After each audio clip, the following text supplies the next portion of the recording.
Indeed. What's up, YouTube?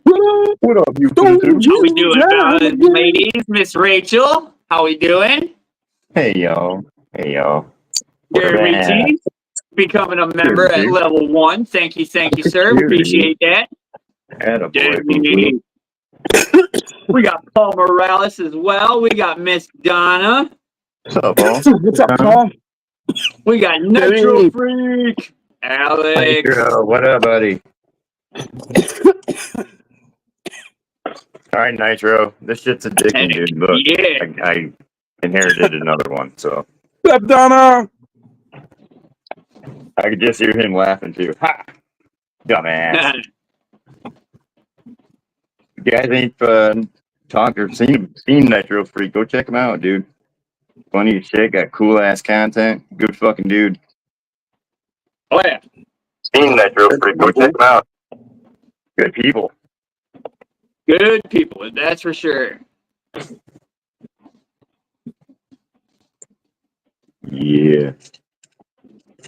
So yeah, I'm just kind of fucking chilling. Yeah, Oh, pretty you're much. confusing. And Brian's we're back. released. What's up, Brian? How we Hey, doing, buddy. brother? What up, Brian? You know it. Having an after party of the spontaneous Thursday night. Yes, Greatly sir. appreciate all y'all stopping in tonight. I know it's Thank you. late, getting late. You know, people still have to work tomorrow and get kids ready for school and whatnot. It's But Friday. Tomorrow's Friday. greatly appreciate everybody hanging out. There's Nitro. He's back. What up, Nitro? What up, brother?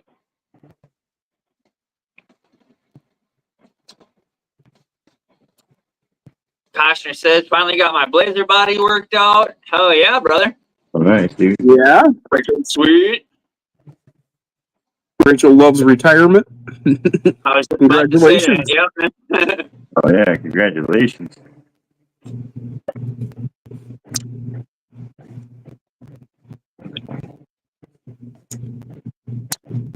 Oh, Took a little heat gun for the tailgate to shut and topper to fit perfect. Oh, so you had to reshape the plastics then, huh? that sucks.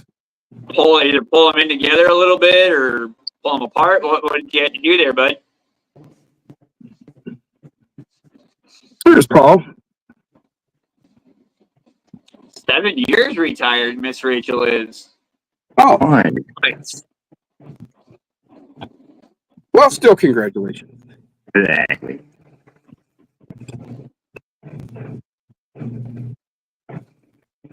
I don't get to play the stay-at-home dad anymore. Back to work for me once I find a job. Did you ever get a hold of that meat place? Yeah, I called him the other day and left a message. So we'll see what happens there. Not yesterday, but the day before. The day that I fell on my ass. There's Lisa. How you doing tonight? Miss Lisa, how you doing, girl? Hey, Lisa. What's up, girl? What up?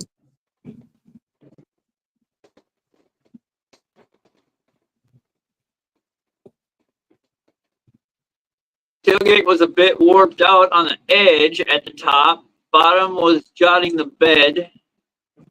Bit of heat just went back into shape straight. Oh, Awesome. Nice. Nice. Shout out to 16 in the building. Hell yeah. Thank you guys. Well, now you made me think of pizza. Yeah.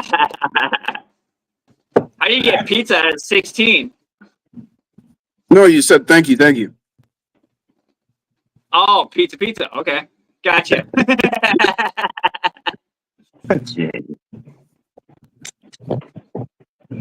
I'm from Michigan, and that Little Caesars started in Detroit, so we were seeing Oh, it did? shit from them long before anybody else. Wow. I didn't realize Yeah, that Little Little Caesars started in Detroit. Oh yeah, Mike Ilitch owned the Tigers. He owned the Red Wings. That's when they were the greatest, when he owned them. Oh yeah, 100%. Well, he brought the Tigers, he was bringing them back, and he created the Red Wings. He turned them into the great team they were. Yeah, from Detroit, and so was Domino's is from up here. They actually started up there, and then they moved out to Ann Arbor, and they created this place called Domino's Farms. It's a huge building, sprawling, and then it's surrounded by pasture land that they have buffalo living in. You could see them from the highway. You'd be driving by, and there's the buffalo. Nice. Yeah, it was pretty cool. Almost broke out the Dremel and sander. So glad I didn't. He can work wonders on tight fitment. Oh yeah, for sure. What's up, Sleek? What up, Sleek?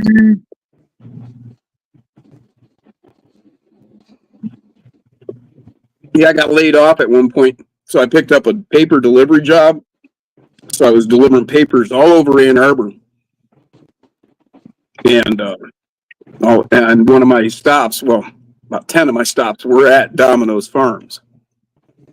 Oh, nice. So I was out there every day. I'd see the buffalo out there. Heck yeah. It's kind of cool. Be a baby one every so often. All right. Oh, yeah. Slick said he'd jump in. Come on, buddy. Oh, Saturday. Sorry. I didn't I'll see be the live Saturday. with you guys Saturday. Sounds good, brother. I will What's up, Chris? make sure I put up the link for you. Chris! Yeah, how about Friday? Come on Friday, bud.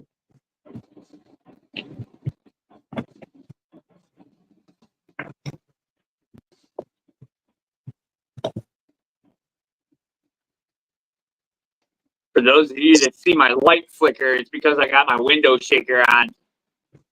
Mm-hmm. His house for that. Name's Jim. I got some wax this last time around. Wowzers! Stone Jim time again. Heck yeah, Brian. James Collins, Yeah. what's up, brother? I'm joining you, bro. Stone Gin time again. Slow gin time again. I'm Oh, going. yeah. I'm going. Heck yeah, Brian. Heck yeah. I can't wait to get myself some more good stuff again.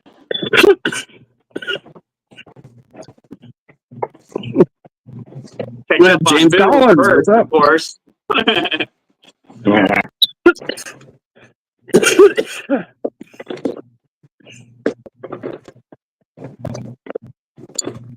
That was a good one. I'm surfing DDM, looking at the Vespa. Is that another Alex nitro said if there? you want, I'll bull around with you. Is that another like nitro RC or a gasser RC there, Nitro Freak? I think Alex wants to join us.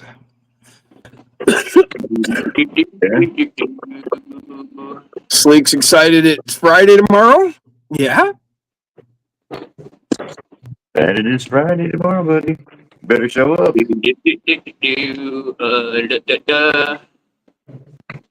Yes. Look at that, dude. Still got a crystal, Jim. Nah. Wow. That's an oldie. Dude. Yeah, she's old, dude. Wow. I've got the two radios that I got with those RC10 GTs that I had back in the Okay. 90s. Okay. And the radios for them are a PCM, not FM Oh, shit. frequency. Yeah. Wow. Okay. Shout out to the 20 in the building. Thank you all for joining. That's crazy.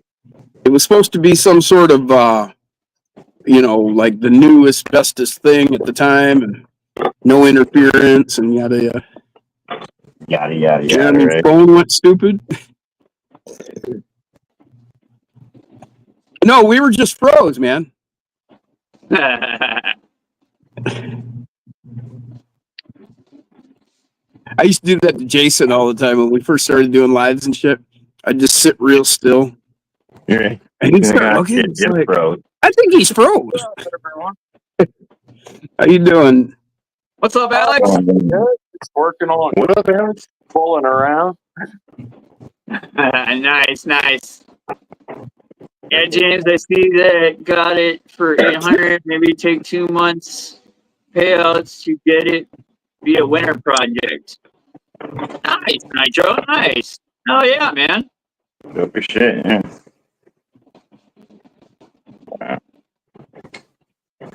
Max Paul, what's up, brother? What's up, Max? What up, man? Welcome back, everyone. What up, Max? Just got my daughter to bed. Yeah, I checked on the little man and I had to wake him up and take the glasses off his face. He fell asleep with his glasses on. Nah, it's too cute. Yeah, I remember them days. Was he reading? Oh.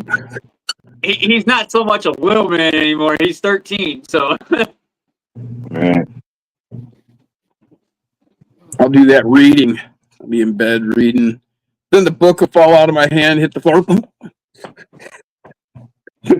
Wake me Right. up. Shout out to the 24 in the building. Thank you guys for 24. stopping in. Greatly appreciate it.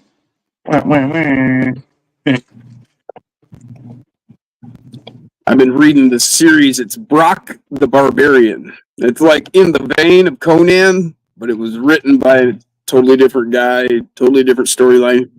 All of the stories are actually linked together, like each book you read. Really? Oh, really? Well, how's it going, girl? What's up, Paul? Well, what up? What up? How you doing?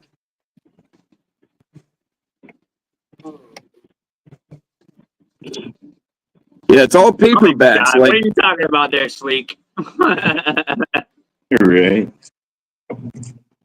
those like pocket books, you know, like 140 pages or something, each one of them. And Okay. Okay. Well, yeah, because I they're know like- the Conan the Barbarian series were thick books, weren't they?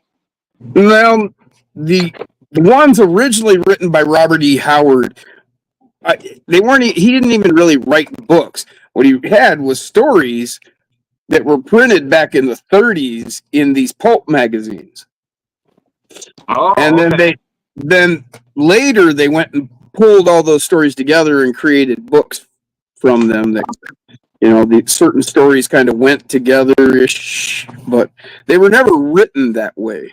He didn't write it as a running series. He just, the way Robert E. Howard actually described it is when he wrote a Conan story, he literally felt Conan standing over his shoulder as if he was recanting one of his tales to him. Interesting. Okay.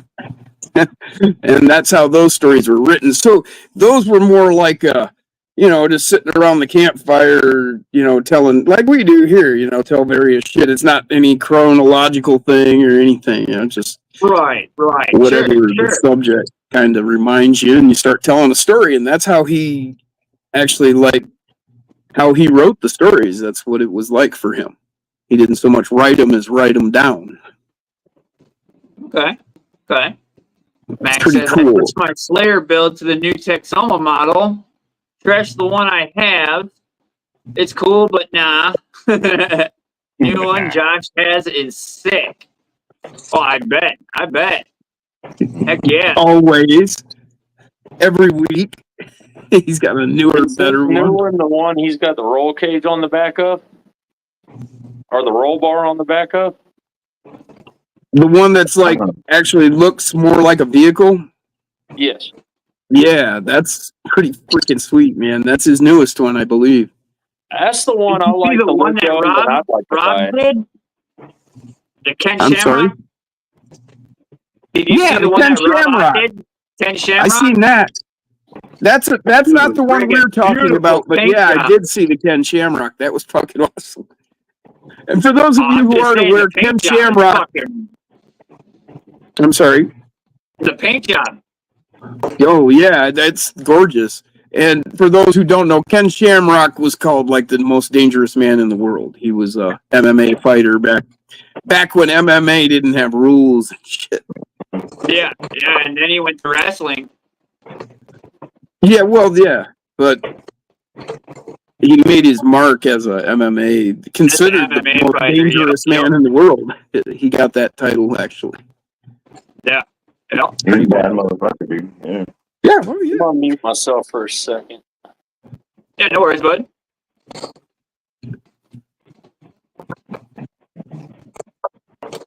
Paula says, I'm over being pregnant.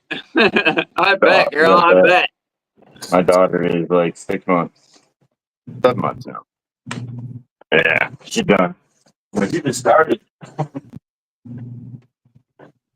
Okay, Yeah, so she had said she was sitting in bed, peepers at work, yep. glad in a few weeks when this baby comes. And he's home more. All right, fellas. Bad, dude. So what are you working on there, Alex? My wife wanted to do a waterfall on my course, so I'm trying to make kind of one out of super glue. Or Oh, okay. not hot glue. Not super glue. Hot glue. Yeah. I knew what you meant. Yep, I knew what you meant. I'm trying to do just a little bit of something for her to start with, because she says she's going to do all kinds of little painting, you know, the translucent paint or whatever the hell they're called. Sure, yep. Trying to get all that in order, situated, and a start anyway. Paul said we should be having him in 2 weeks. Peeper is on thirds. Yeah, that sucks. I did a lot of thirds in my life. Seconds and thirds. Mostly seconds and thirds, because like around here, factories, you know, it's been factory life for over 100 years. You know, they've had auto, you know, so you don't start. You don't go in and say, well, I want first shift. When you start, you know you're going to seconds or thirds. Mm-hmm. And usually it's seconds, because really there's a lot of old timers on thirds too, because not a lot of people want to be on thirds. I wouldn't. So yeah, it was a lot of seconds, but I figured out that thirds actually work better for me, because you know, you're not going in till 11 at night.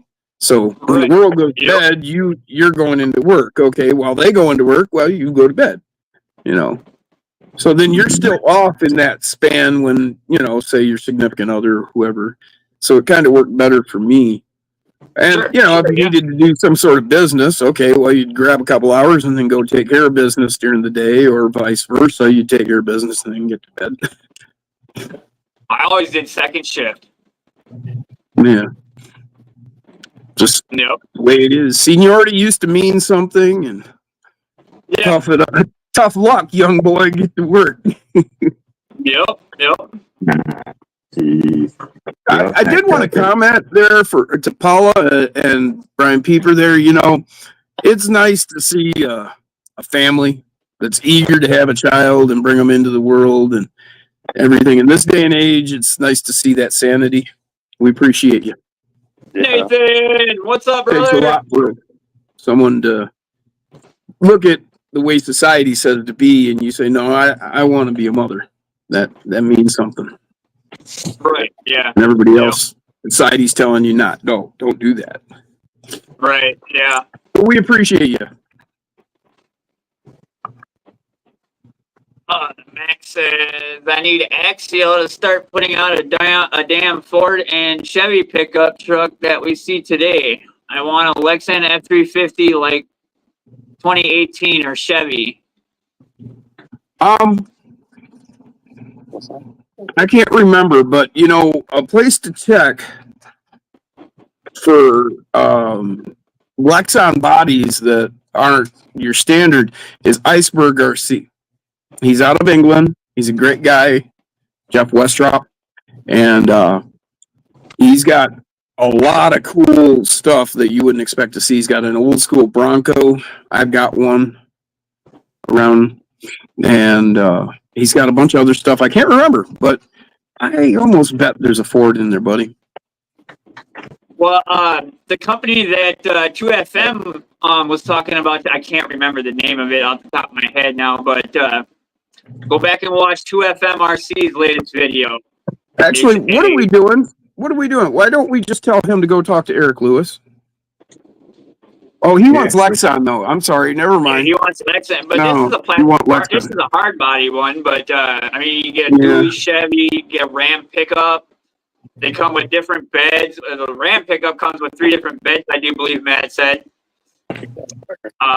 So there's the Ram, the Chevy, and there was one other one that I can't remember what one he said. Is that a recent video? I hadn't seen that Yeah, one. it was put out today. Oh, okay. I didn't catch that yet.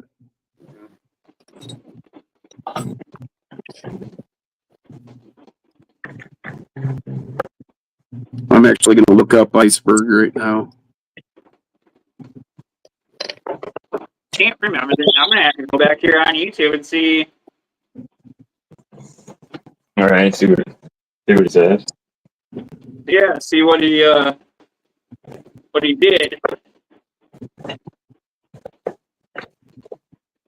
it's 2FM. So Atlan Design Group. ATLAN. Oh, so it's a Miracle Baby. 3500, a Dodge Ram, and one other vehicle. Paula said it's a miracle baby. Didn't find out until she was 5 months pregnant. Always told she couldn't have kids. Brian has 2 daughters with his ex-wife, 19 and 14. It was great, though. Oh, wow. Well, definitely, double congratulations then there, Miss Yeah. Paula. Oh, yeah, dude. Well, I'll be damned. I'm Not the looking up 2500, Iceberg. And, it's 3500. I'm looking at it right now.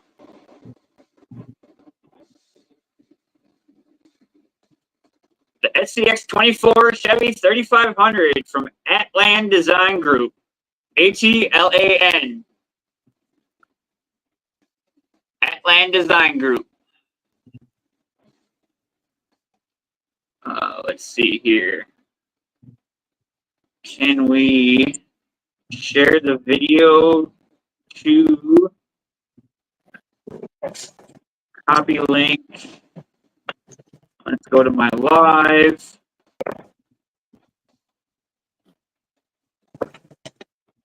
And paste. Boomskis. So that is the link to Matt's video, to FMRC's video. If anybody's interested in checking out them Atlan Design Group bodies, go watch that video. Hello. You guys all right? well, all right, but I was going to stay, but okay, James. You're like, my ears. And y'all got more confidence than I do on mounting bodies. Why that? What do you mean? I just don't know if I can rip bodies off of the ones I have to replace them with something different. Just do it. Still nervous Yeah. about pulling that trigger and trying to figure out how to mount Ain't that stuff hard. properly. It Well, ain't see, that with hard, Old brother. Blue, Ain't I wasn't a fan of the design of the deadbolt body. So I took the hood scoop and I took the cage and got rid of the rest of the body. Not realizing that after I got my Gen H, it was a fucking Gen H. international scout. Can I? Jedi. Yeah. So now I'm kicking myself in the ass for getting rid of the deadbolt body. What do you do, man? Actually, it's the Scout. Right? That's cool, Paula. The Gen 8 is the Scout 2, Mhm. and the deadbolt is modeled after the smaller Scout. I can't remember the name of it. Yeah, I'm trying to figure it out, Max. Thank you. I couldn't tell that was modeled after the smaller Scout. I mean, to me, it looks like it's a mix of an old Bronco, a Scout, and like an old International or Well, see, another. and that's the funny something thing else. because between the Ford and the Scout, they kind of copied each other on the smaller Scout.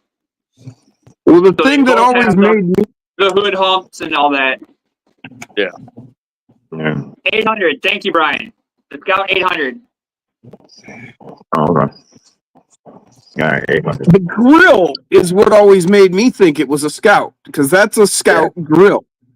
Yeah. Scout front end. Yep.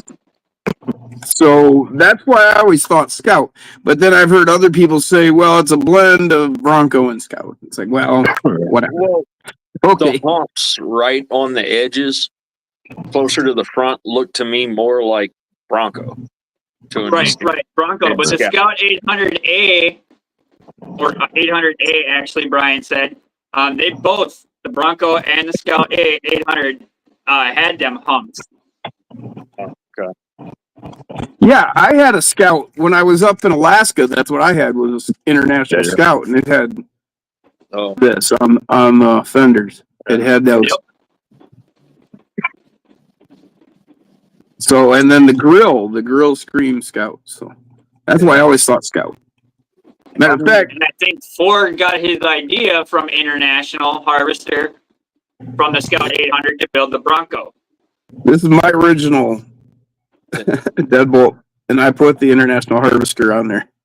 Nice. Oh, no. Nice. Love it, brother. Love it. Peter Griffin, what's up, brother? It's been there for like ever since I got it 4 years ago. Damn. Yeah, man. It's been 4 years now. It's a video link, so it will pull you out of the live stream. Sorry, bud. Chris Gerwitz, What's up, Gert to the how we wits? doing, brother? How you doing, sir? How's the house hunting going? I know Been Chris through a lot of Gerwitz stuff has on been this house hunting trip. just like Max has been. Yeah. Miss Donna, did you get all moved? I knew she was moving. She was moving still in the same apartment complex, but just to a different building.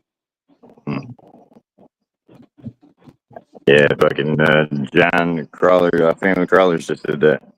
So we can get a bigger place. Peter Griffin.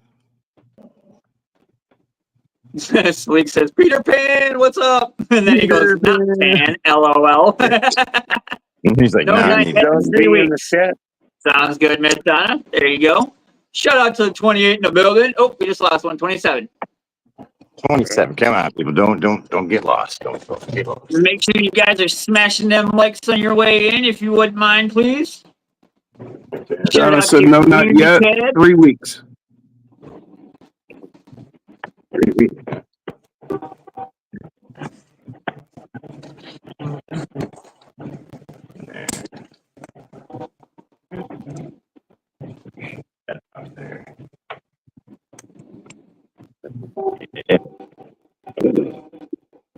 There we go.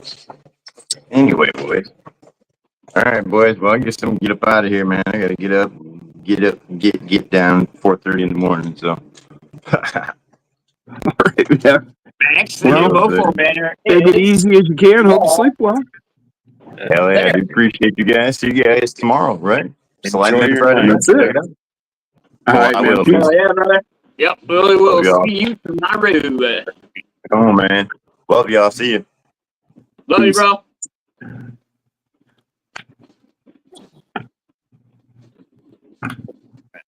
Heck yeah, heck yeah. Boy, You this guys thing will is a definitely trip see the down memory banner on lane. Saturday. The whole live stream.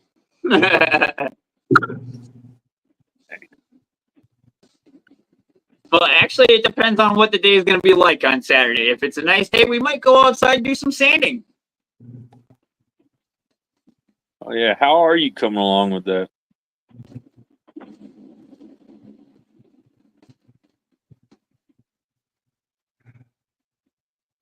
Got to start the sanding process and then wash it up again and then throw on some couple more coats and then start the red. Oh, okay, so you're still on the primer then. Yep, I'm still on primer yet. Yep.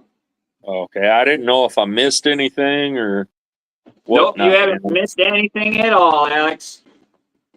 Yeah, I try to catch y'all whenever y'all go live, whenever I'm at work, but it's a little hard because I got to deal with a couple of people all day long. Oh yeah, oh yeah. That always sucks. Sleep goes, I just got my Mofo and nightlight. I won't be scared now.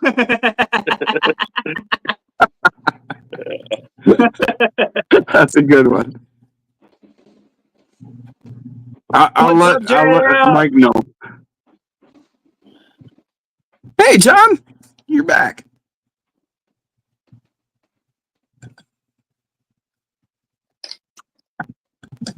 So I watched Axel Cage's video today on the NASCAR, and he made it 2-wheel drive because I guess there were some people crying and whining that it's a 4-wheel drive race car. Oh, Well, they yeah. did it that way for a reason, for handling and shit like that. You know what I mean? Sure. But at the same time, I mean, it's really not that hard to turn it into a 2-wheel drive. He shows you how to do it right on his video. Well, yeah, but okay, if they're crying about that, do they want one of those little mini V8 motors in there too then? Yeah, no shit, right? Well, he said something along those lines at the very end of the video. You know, he was talking about horsepower and blah, blah, blah, you know, power to weight ratios, all that crap. So, yeah, he made a big joke out of it all anyway. You know what I mean? He was, Yeah, it's just like, well, it's not 2-wheel drive. Well, yeah, but it's like, he ain't got no gas motor in there either. Right, it ain't got no gas motor in it either. Exactly. There's reasons we don't go exactly to T on everything, or that we have to go 4-wheel drive to get the same kind of handling and different. Like when I do my shocks, I go through a whole process of, you know, how I do, you know, check for the motion I want with the fluid, but I'm also using a rubber band with the right spring, you know, and all that just to get the right movement. You know, you don't put a giant rubber band on your shock to get the right motion on it 1-to-1. Yeah. Because it's, you know, the physics Right, change right, as yep. it scales up. And, you know. Shout out to 24 in the building. Thank you guys for stopping by. Greatly appreciate it. Don't forget to smash them lights on your way in. I mean, I know I'm still new into this hobby, but man, every day I'm finding different little tips and tricks that just work out so well. Mm-hmm. Oh yeah, for sure. Max says 10 and 12 scale pan cars, NASCAR is where it's at. That was a long time ago. 12 LW, 10L World's car. I remember those, Max. That was like back in the 90s. And they had like big oval tracks. Like a real NASCAR track. And it was like oval and banked. And yeah. Heck yeah.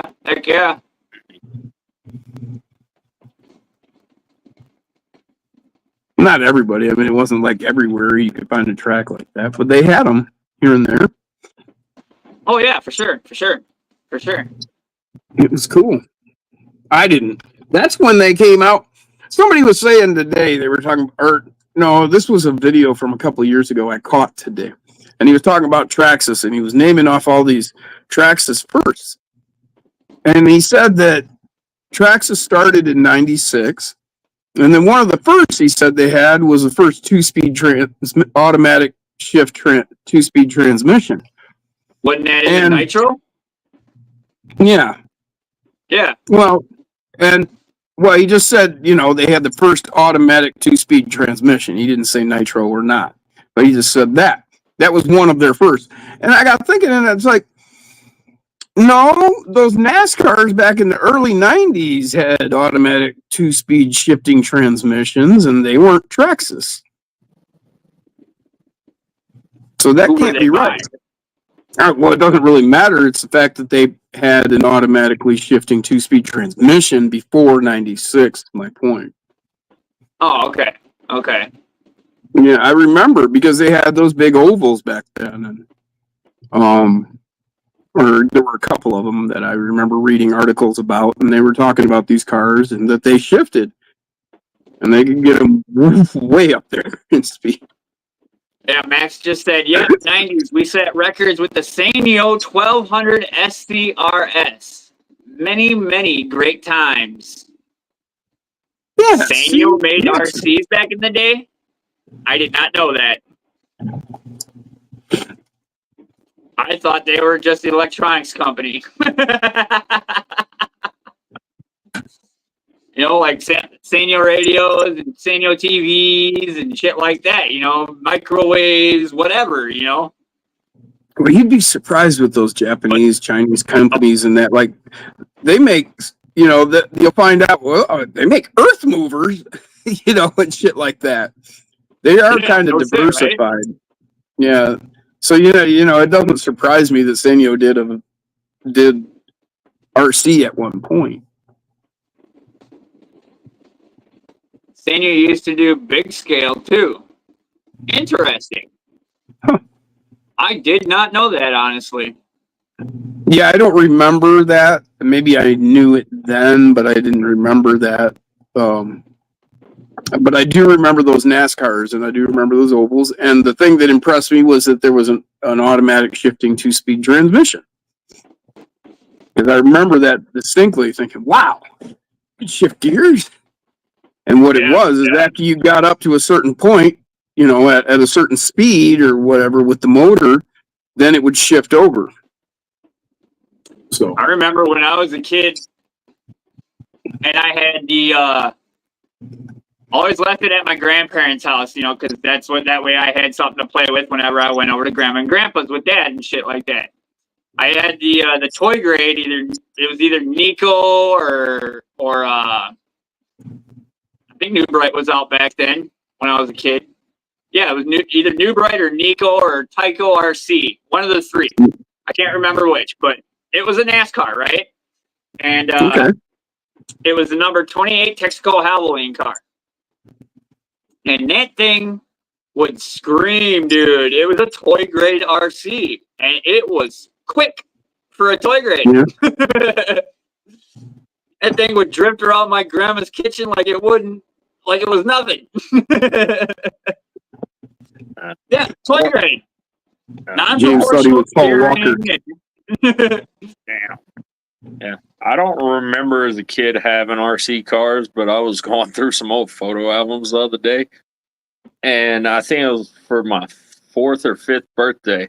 There's a picture of me with a little, well, I guess they called it an RC car back then, but it had a 10-foot cable between the controller and the car. Yeah, the carded RC. Yep. Yeah, I remember those. And then you had the ones that only turned in reverse. I remember that. Oh yeah, dude. They Oh, had okay. RCs Yeah, I do know where what they you're only talking turned in about. reverse one way. Yeah. Yeah, if you wanted to change directions, you'd back up, and it would back up, and then it would go forward, and you could just keep doing that until you got the direction you want. Yeah, now I remember that.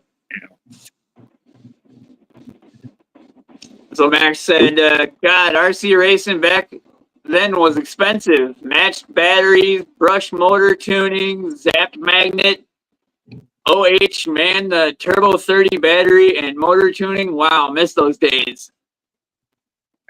Brian, what was his name? Brian Kinwald?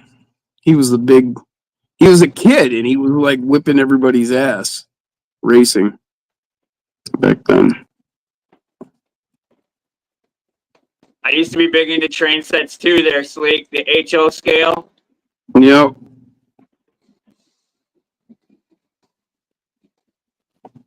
Miss Donna's first RC, I guess, was a guy on a 4-wheeler in 1st grade. Nice.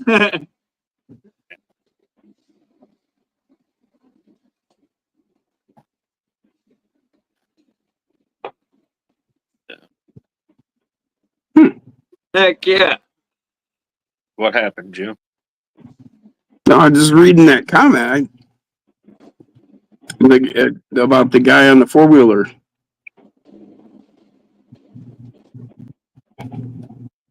Trying to I think what remember that was. seeing stuff like that when I was a kid. Yeah, go straight and Well, yeah, stop. No steering. Yep. but like when me and Donna were kids, they didn't even have 4-wheelers. Not in 1st grade. I know, when was it 4-wheelers come out? About 80 maybe? 80 couple? I want to say they started doing conversion kits for 3-wheelers in about 83, 82. Something like that, you know. Then they came out with, you know, they started coming out with the 4-wheelers. I remember something like that. So I'm wondering, like, was that some sort of concept toy that she had, or something like that? You know, like, you know, they make things as a toy, and then eventually, I've seen things like that in my life. I can remember one or two things that were like you saw it as a toy, and then G.I. Joe. Their like Hummer type vehicle that came out on G.I. Joe was prior to the release of the Hummer in our army, or coinciding with, if not. It seems like there were still Jeeps, and G.I. Joe hit with the little ones in like 1980. And it seems like we still had Jeeps, and we didn't get the Hummer until like 83 or something. Interesting. Not exactly sure when the Hummer actually came out. Yeah, but it seems like I've seen things like that. Like it was a toy, and then, oh, here it is real. Before they ever publicly released the X or the F-117 Stealth, that was a model kit that was like speculated on.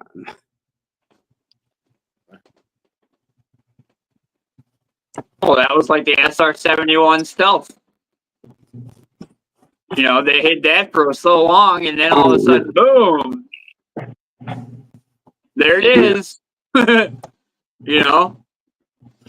Well, yeah, well, you know, first it was the, oh shit, what was the one that Gary Powers got shot down in Russia? Predecessor to the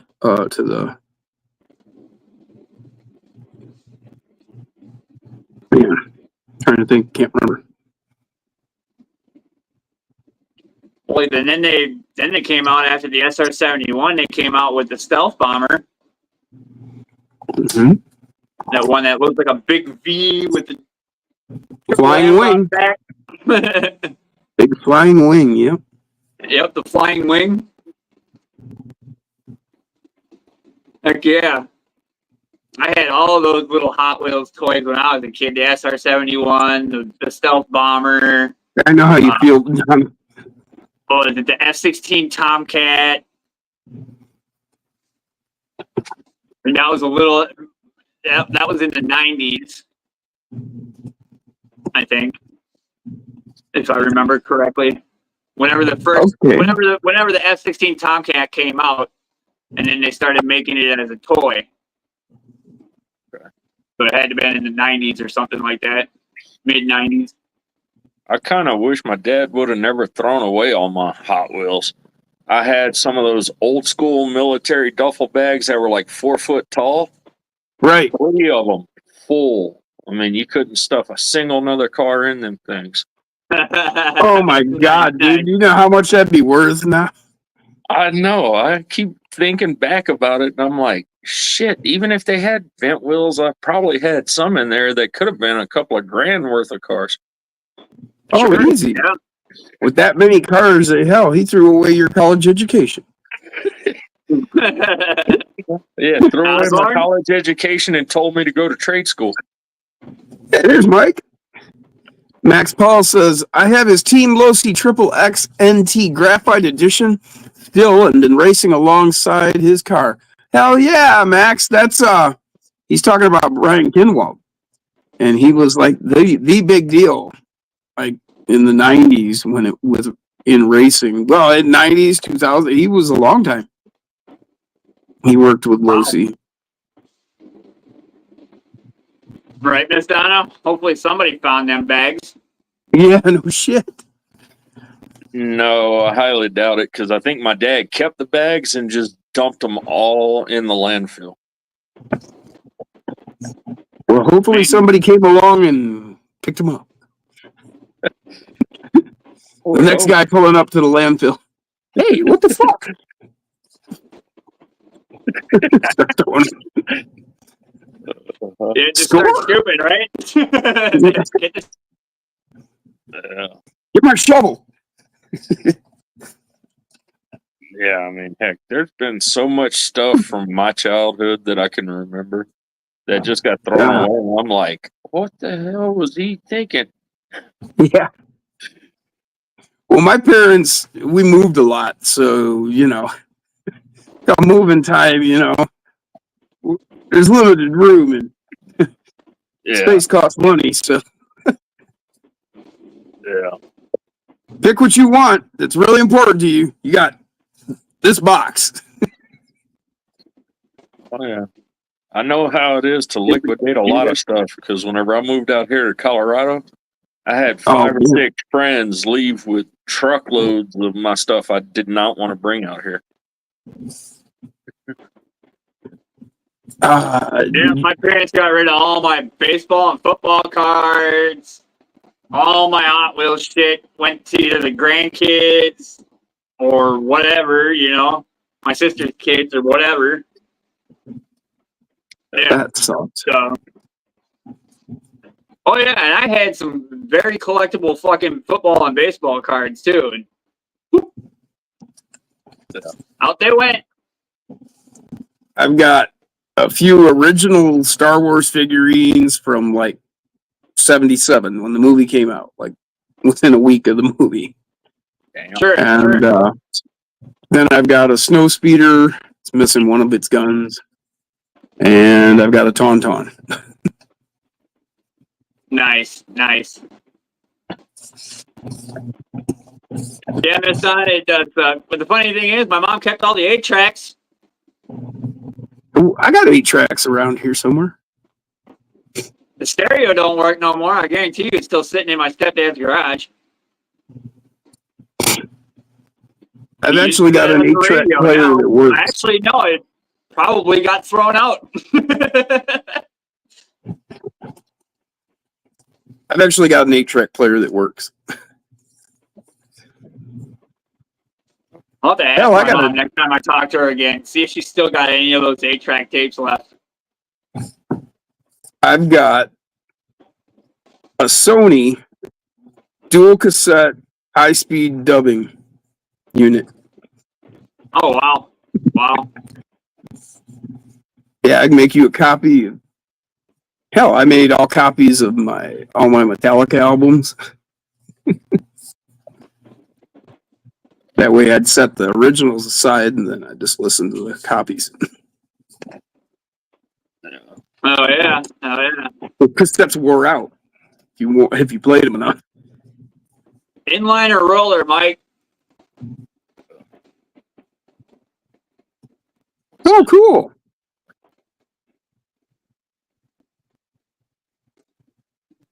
Yeah, I built a whole stereo system, Donna, back in '99. I bought all Onkyo Integra, like the receiver and the DVD player, and then I have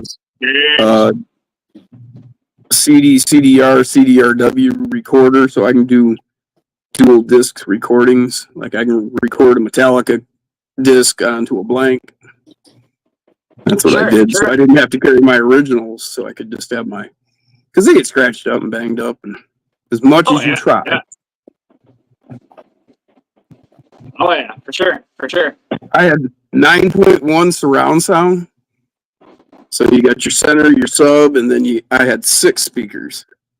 So 3 down each side. So like you'd hear bullets shooting across the room. Shit. Right, yeah. Yep. Damn.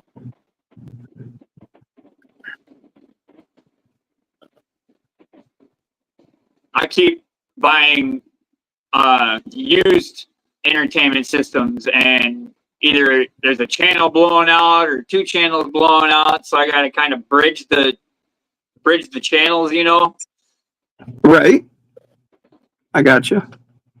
It is what it is, but hell, it still works. Pump the shit out of my room. Oh yeah.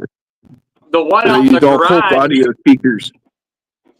The one out in the garage, dude, if I turn it up too much, it's only got, remember the old stereos that from like early 2000s to mid 2000s, where they had the separate speakers, where you could put them like wherever you wanted, it was just the 2 speakers though, right? But these ones Right. got subwoofers in them. Okay, And, that's cool. I hooked it up. I hooked it up to the entertainment system, and then goes into power protection mode if I turn it up too loud. I remember when that, I think, like when those started popping up, those systems with the subs and detachables and all that. Yep. Let's see, that was Seems back like they had whenever all those radios still had like what, the 6-disc CD changers and stuff. Yeah, Right. the 6-disc CD changer is exactly the system that I got those speakers from. Put Yeah, them out in my garage. which evolved from the boom box. Yeah, right. Yep, which evolved from the boombox. Yep. Remember when the boomboxes though actually had detachable speakers? You could reattach them to the boombox or detach them and spread them out. Well, if you go back, you can go back to like the 70s, and you had this radio that was like a square and it had a big speaker on it, and then you had a dial. You know, you had your screen. Like it wasn't a screen; you had a dial that moved back and forth, and you had all your different channels, and you had a knob, and then that became the boom box. Then, and you had a cassette player in it. Yep. And it was just about yay big or so, and you had your 2 speakers and your cassette in the middle. Yep. I had one of those in like 1980. I got one. And then from there, they got bigger and bigger and bigger. I'm thinking about 5 feet long used at to one run point. right, Coffee Cup. Welcome into the show, brother. Oh, yeah, Coffee Cup. You're right. Yeah, I remember that. Yeah, opening up the back, that's if you stuffing wanted them to in like it was a afford this, magazine. it was the 8D batteries. I think one of my uncles still has the old school tower entertainment system where as Magnavox kept coming out with things, you was able to add the tape deck, you was able to add the CD player and all that. Yep, sure, Like sure, yep. I remember those too. Box Yep. is 6 foot tall. Yeah, I built my own entertainment center and everything, put in for all of the components and shit. Hell yeah. Oh. I found some tower speakers at Bethesda and been using those while I got them downstairs for the downstairs entertainment system. But yeah, them things would pull a lot of power too, and that's when my current one out in the garage would go into power protection because I'd be jamming, and those big tower speakers pull quite a bit of they're subs. Yeah, because they're subs, yeah. I was like, okay, we'll put some smaller speakers on it, put this out in the garage and see what happens. No, turn it up too loud, it gets too warm in the garage. It goes into power protection mode still. Yeah. I just can't believe how much good shit they had back in the day that's evolved into crap now. I know, right? I know. Yeah, can you even find a stereo shop anymore? Where I'm at now, I don't think so, but down where I'm from in Louisiana, yeah, we still have like stereo shops, CB shops, places that rebuild alternators and all that mess. Oh, heck yeah. Heck yeah. Stereo shop I bought my system at back in '99, they've been gone for probably good 15 or more years. They did, Max. They did. They did crank out some really good tunes. I grew up on loud music. My old man used to jam out to the old school country, you know what I mean? Waylon Jennings, Conway Twitty, shit like that, classic rock and all that. So I grew up with all that, after that when I was growing up. I'm still still a big fan of loud music to this day. Probably because of that. Crunch 15 subs, 86 VW Jetta. Did you blow the windows out, Coffee Cup? I had two 12-inch MTXs in my old Forenza, and it had the wing windows that would pop out, right? I had them closed, and believe it or not, listening to ICP, blew one of the freaking tier windows right out. Just poof, blew it right out. That's what I'm talking about right there. Extended cab Chevys. I had two punch 10s on an old school punch 60 amp and blew the extended cab window right off the truck. Yep. If I would have just opened the tier windows, it would have been fine. It wouldn't have blown out. But I left them closed and just opened my, front and passenger windows, driver and passenger windows. Yep. Still blew that fucking driver's side tier window right the fuck out, dude. I never had any of that in my car, but I built a bunch of systems with my buddies. We went through, this was back in like 88. So we were like finding the conversion tables and shit. So for build our own bazooka tubes and speaker boxes and shit for size based on the size of the speakers. You want a certain volume in your tube or in your box, and then putting the tubes in there. You put that small tube in to let the air move.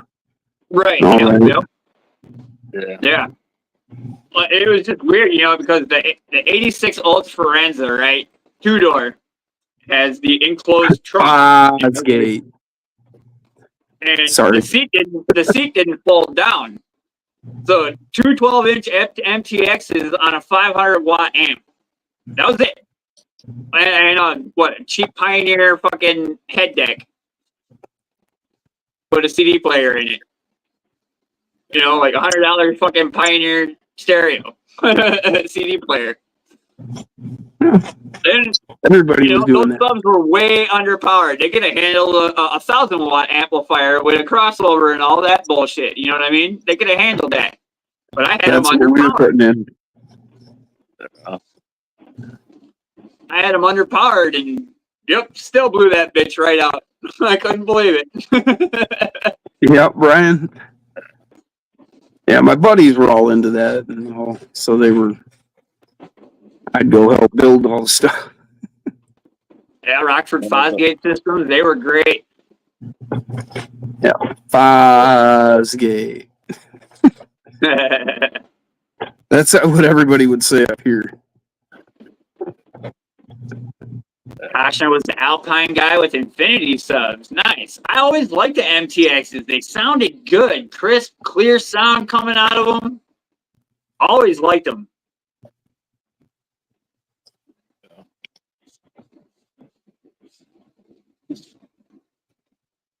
Now in the Grand Cherokee, I just want to throw a little 10-inch sub that goes into one of the compartments there on the back wall. So it's hidden away and it doesn't take up any cargo space. Here you go. Yeah. I haven't been much into subs lately. I've just always updated my stuff from like 6.5-inch speakers to customizing them to fit 6x9s. I'm just a fan of loud music and bass. I love that feeling of vibration going through. You know what I mean? Watching my mirrors go. Kenwood, hell yeah, Kenwood. Yeah, Kenwood. That was the thing in the Kenwood was 80s. good back in the day. Coffee Cup still has a band pass box and from Tweeter, etc. back in '97. Wow.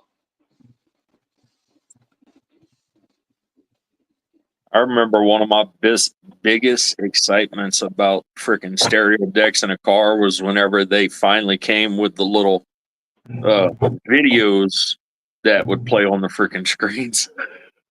Yeah. Nice. 1 second, guys. I'll be right back. Yep.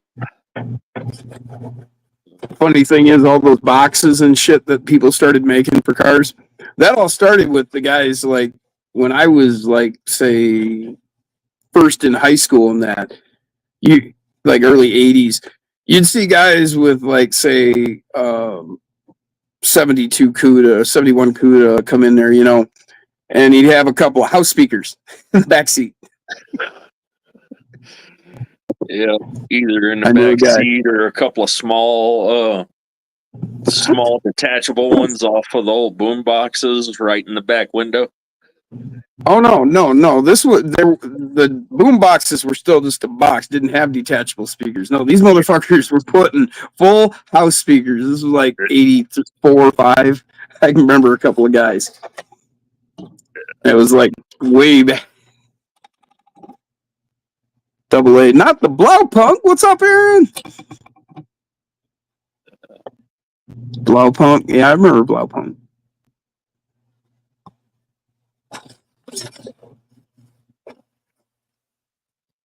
Stuffed my stock 8-inch Toyota sub box with polyfill.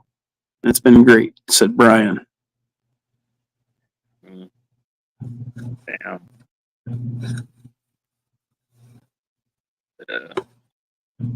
Donna, I'm surprised we can all still hear. I know. Huh? What'd you say? My hearing damage is from concerts. I went to so many fucking concerts.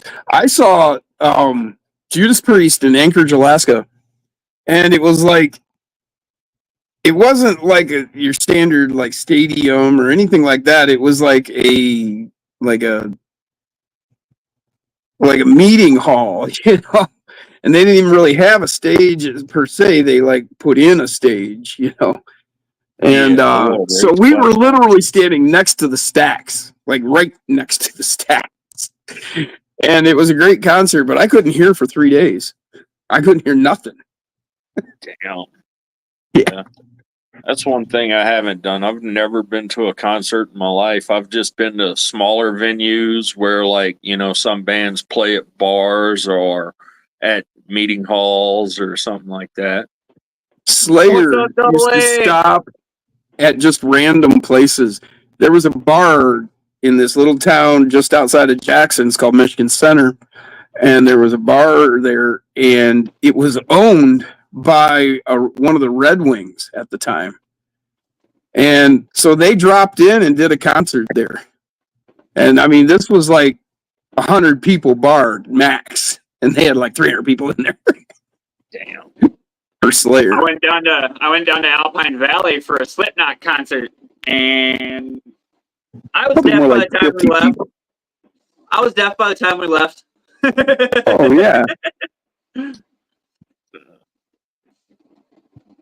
Yeah, I've experienced hearing loss after many concerts. Yep. I'm just glad freaking the last JJO Bandcamp, it was outside, you know what I mean? So no hearing loss on that one. We have a place called Pine Knob. It's up by Detroit, and it's a bowl cut in the earth. Sure. And then they have the stage, and it's under a roof that's angled, and so you get really great acoustics. I've walked out of there a little deaf before, even though it's outdoors. Damn. Brian came up to Alpine Valley. So you were in Milwaukee at one point in time there, Brian, huh? Or Alpine Valley. Is that Madison? No, it's Milwaukee.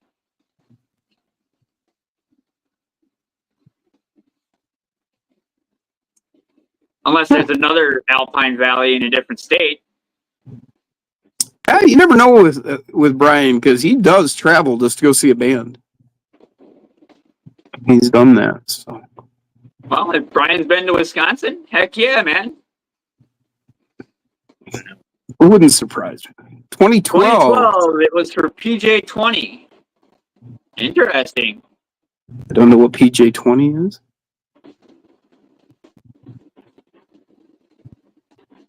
Two-night show. Oh, wow.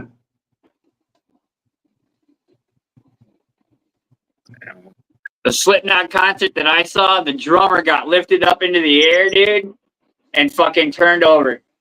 Upside down. While he's still playing the drums.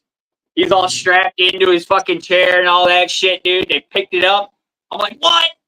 And then all of a sudden the damn thing started fucking rotating. I'm like, Tommy Lee did that back at Girls back in '86, I think it was. They pulled him out on a high-low. His whole rig was on mounted to this platform that was mounted to a high-low with a rotator. They pulled With it, a rotator, they lifted yep. him right up, drove right out, and then started spinning him. Oh, wow. So, Damn. yeah, okay, Pearl Jam. It was 20 years of Pearl Jam, a big birthday concert.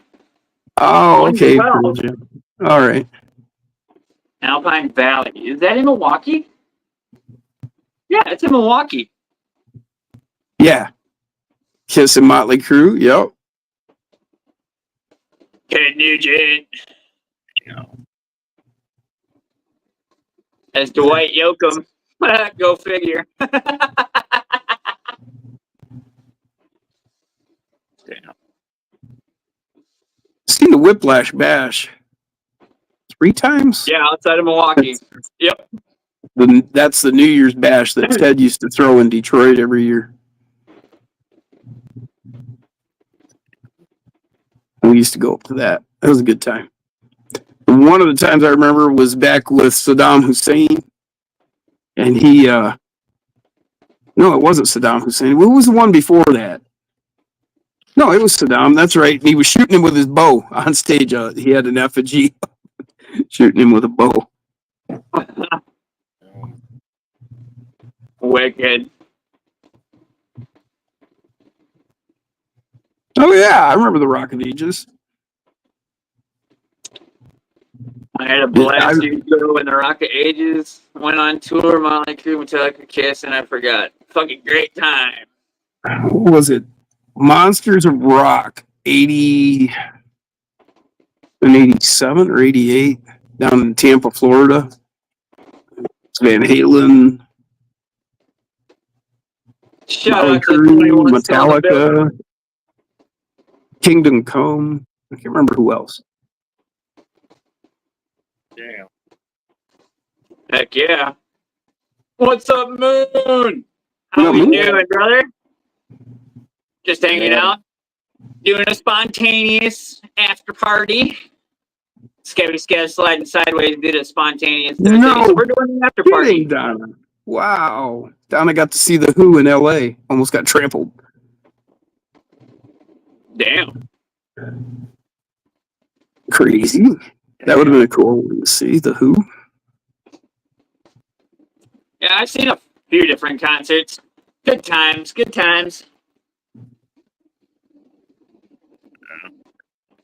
Yeah, I wish I wasn't so driven by my parents to stay at work. I might have actually experienced a little more in life at a younger age. Yeah. You know, there's different paths to lead, you know. I mean, there's a lot of us who could maybe look at it and say we just soon had it the other way around, man. Right. You know, you got a lot going. You built a lot, worked a lot at your life, and, you know, hell, you had parents that were involved with you and actually were interested in making you into something, you know, so. Right. Yep. I wouldn't say that, honestly. I mean, it looks like they were involved, but it was more of a get the fuck out of my house so I can enjoy my life. Oh, I know that one. That sounds like my mom after I became a teenager. Hurry up and be fucking 18 already so you get the fuck out of my house. My dad didn't wait for I said, 18. It was like at 16. 17. See ya. Went down with my old man. And I stayed down here in Horror County area, Watertown, ever since. Southern Wisconsin. I want to Double A say, got. Go ahead. I was just going to say, I want to say whenever I turned 15, I was handed the keys to a truck, and I think 3 days later was forced out of the house. Woo, dude. Damn. Wow. That's pretty rough, man. Poor Double A. It is. I probably wouldn't have been entertained either. Not a country fan. Old I'm with school you here. Country is different. Dwight Yoakam, Conway Twitty. Darth Come on, he's got Brooks. Paisley in his name. I mean, come on. Vince Black. That was the country music I grew up on. Johnny And the Cash old be rolling over in his grave. Johnny Cash. Yep. My mom got to see Johnny Cash in concert when he was up in That's Green cool. Bay. Do you know the band The Misfits? Yes, I do know the Misfits. Okay, do you know who Glenn Danzig is then? I've heard of them, yes. Well, he was in The Misfits, and then he started his own band, Danzig. He actually wrote a song for Johnny Cash. Oh, really? And he recorded it. Yeah, I mean, Johnny liked it and recorded it. Nice. Shout out to the 20 still in the house. Thank you guys for hanging out. Much appreciate it. There's only Love really 90s one. country, but not much after that. Yeah, right, Double A. Yep, for sure. Really, the only country I'll listen to is Charlie Daniels. Yeah, Charlie Daniels. You know, Just, what's going on, bud? it's like the heavy metal of country. What's up, Just? Well, songs like "What This World Needs Is a Few More Rednecks." Yeah, I can get on board with that. Pink Floyd. There we go. Oh wow, Aaron. I saw Floyd when they came back in, what was that, 80, 89, 88, 89 there. They did that tour.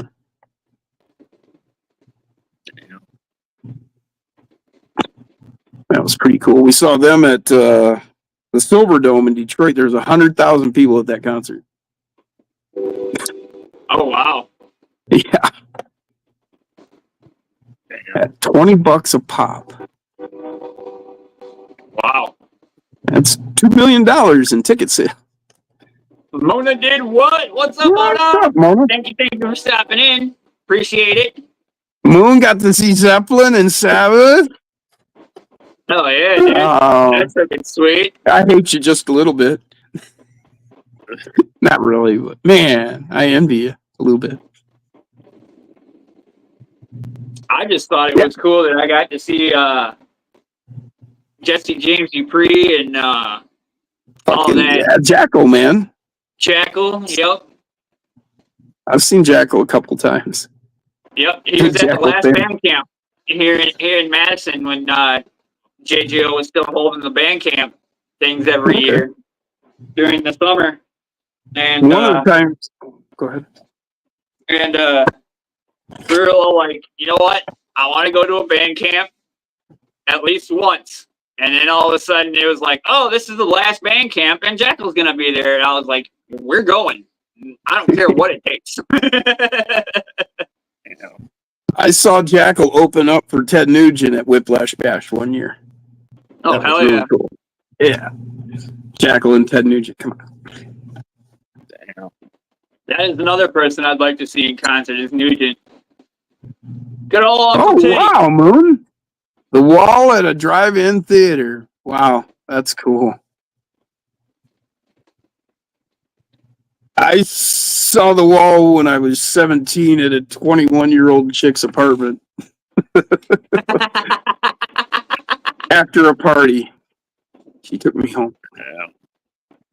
Giggity, giggity, giggity, goo. All right.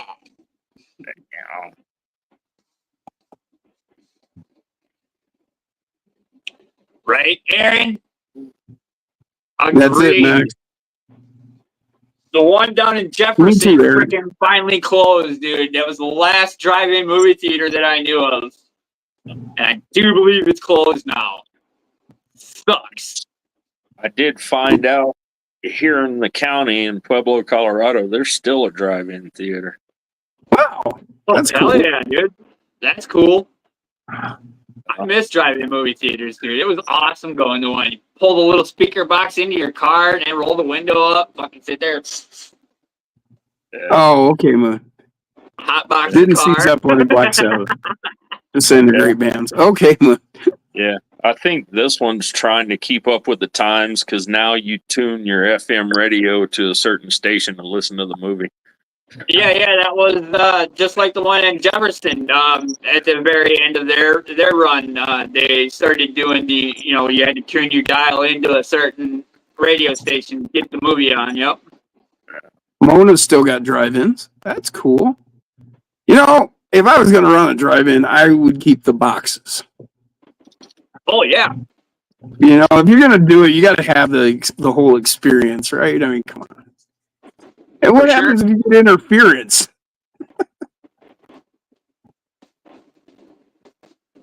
Connecticut still got drive-in movie theaters. You know what? That gets me thinking now. We still had a drive-in theater when I was in high school. I mean, like right in town. Like, so we went out there a bit. It was Drive-in like a big party on the weekend. theaters. We would park so close that you could crawl through the window from one car to another. We'd have a whole line of cars. You know? Oh, 10 the of them. Jefferson one's still there.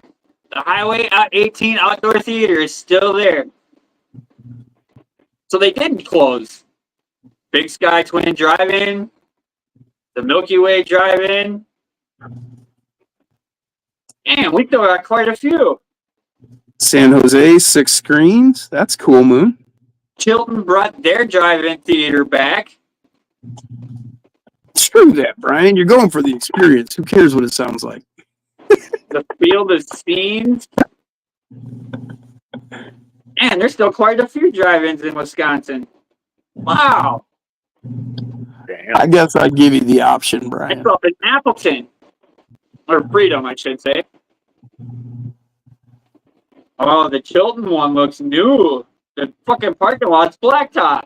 Remember when the parking lot was all gravel or dust? You know, a dust fucking parking lot? Yeah. Oh, yeah. Oh, yeah. That's the only ones I ever went to was gravel. The Skyway Drive-In Theater is still a gravel parking lot. But the one in Chilton's a newer one, so they must have redid that. Field of Scenes, you park on grass. The Milky Way Drive-In looks like it's at a sports arena of some sort Last call for the snack bar. Right? Right? in Franklin.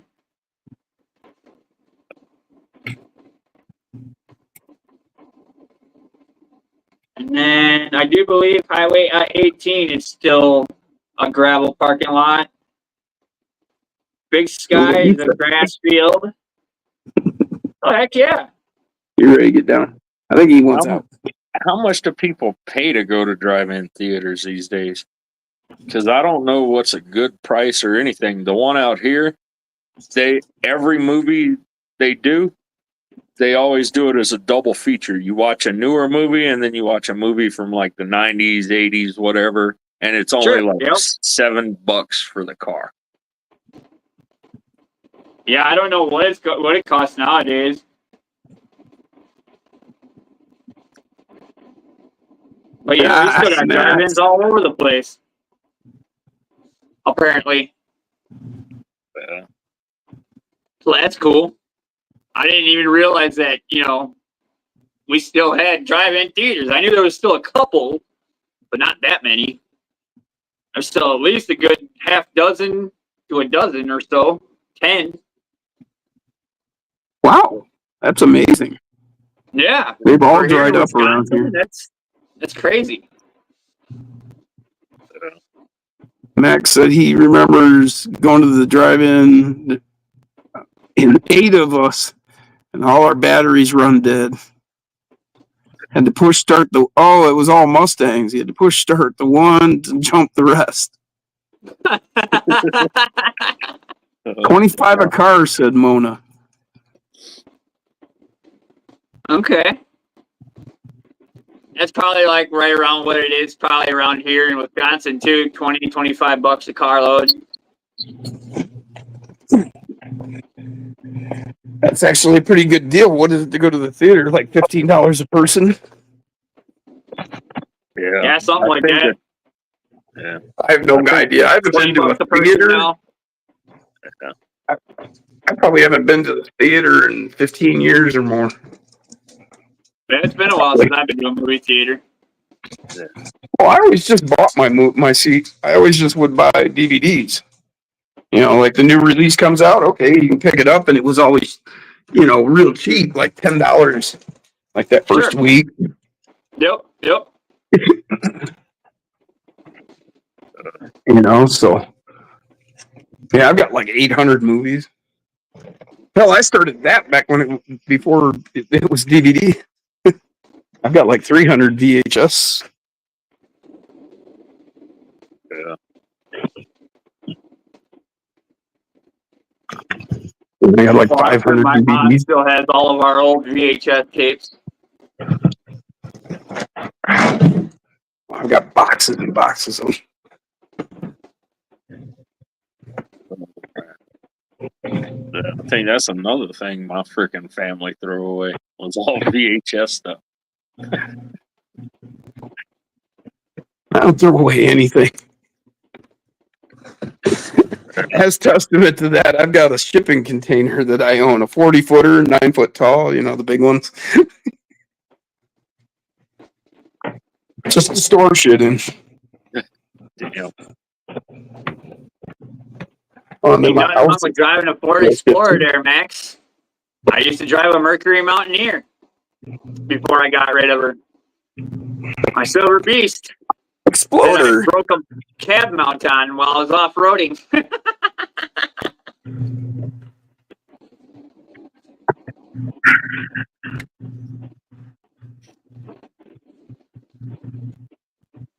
Max still has his Stang. Hell yeah, brother. Hell yeah. That's really cool, Max.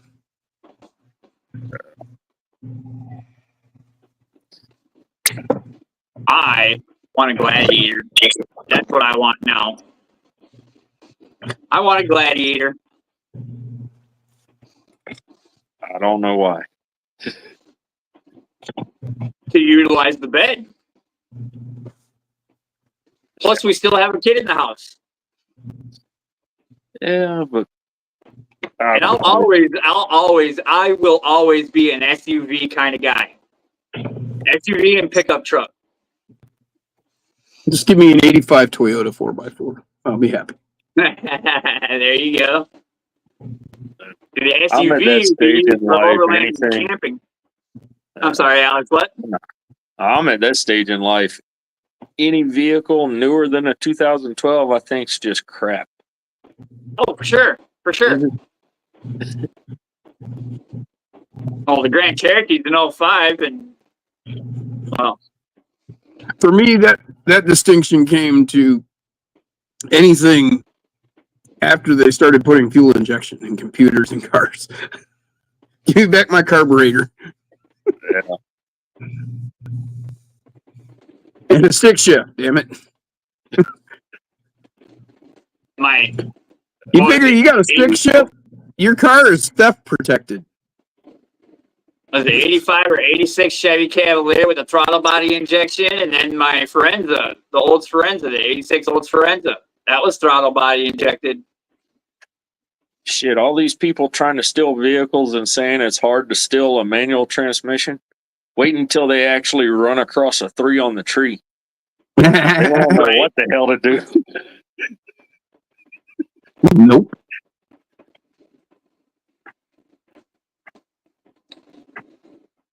I seen a picture somebody posted up and said something like how to Agreed, have Aaron. theft protection on your car, and it had accelerator, brake, clutch, and then e-brake pedal. So there were actually 4 pedals lined up. Yep. I actually shared a post about that not too long ago, about a month ago or so, 2 months ago. It must have been the same one, yeah. But that was pretty rare. You didn't see an e-brake pedal with an automatic or with a manual too often, you know. Usually, if you had a stick shift, you had your e-brake right here, so you could, you know, do the jack brake for slip around the corners and shit.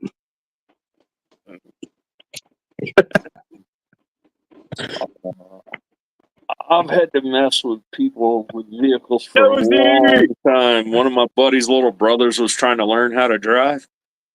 and I messed with him because he kept telling me he couldn't see with the low beams. Well, I kept telling him, you got to click the button on the floor. He couldn't find it. You know, the whole old high beam switch. Yep, my dad's That was my 86 Bronco had it on the floor. Yep. I remember being, I must have been 5 or 6, and my dad got a new Ford F-150, and it had the switch on the floor, and that just stuck in my mind like from that day on. I remember him I hitting. used to ask my dad, Dad, what's that button you always hit with your foot? That's my high beam button, bud. You know, I was like, oh, okay. So yeah, that always stuck with me. oh, Josie 89 says my 89 F-150. F-150 has the switch on the floor. Yep, the high beam switch Wow. on the floor. Yep. I think they started changing that up in what, early to mid 90s. I want to say Dude. they did it till 92 or 93. Yeah, early to mid 90s. Yep. I didn't realize they'd gone that long. They were out of cars long before that. Yeah. I don't think I seen one in the 80s too. Well, yeah, mid 80s. Started losing them in cars. Yep. The 78 Monty had it. True hands free. Yes, sir. Well, shit, everything had it in the 70s. I had a Right? 73 Gremlin with a high beam button on the floor. Aaron, nothing like high beam switching out, switch shorting out, no lights. Yeah, No lights. Yeah. Yeah. I actually had that happen here on my F-250, my 75. The 87 GMC Jimmy was switch on the column. Oh wow! Yeah, I think Chevy did go away from that switch first. Or, no, I think it might have been Dodge, then Chevy, then Ford, if I'm not mistaken. What's up, Dan? Says I'm at work now. How is everyone? Oh, We're good, good. Dan. How are Just you, sitting man? here shooting the shit. Not really talking about anything in particular. Just, shooting the shit. Oh, that reminds me. Look what Jason Earl sent me. Ah, look at that. Boomskis. And Oh, yeah. Deadhead poster. Nice. so I hung them up here in my stairwell. Because he does all that printing stuff, and he knew I loved the Dead, and they were doing some, so he run off some for me. Sent him Oh, over. yeah. That was really cool. Are you ready to come in?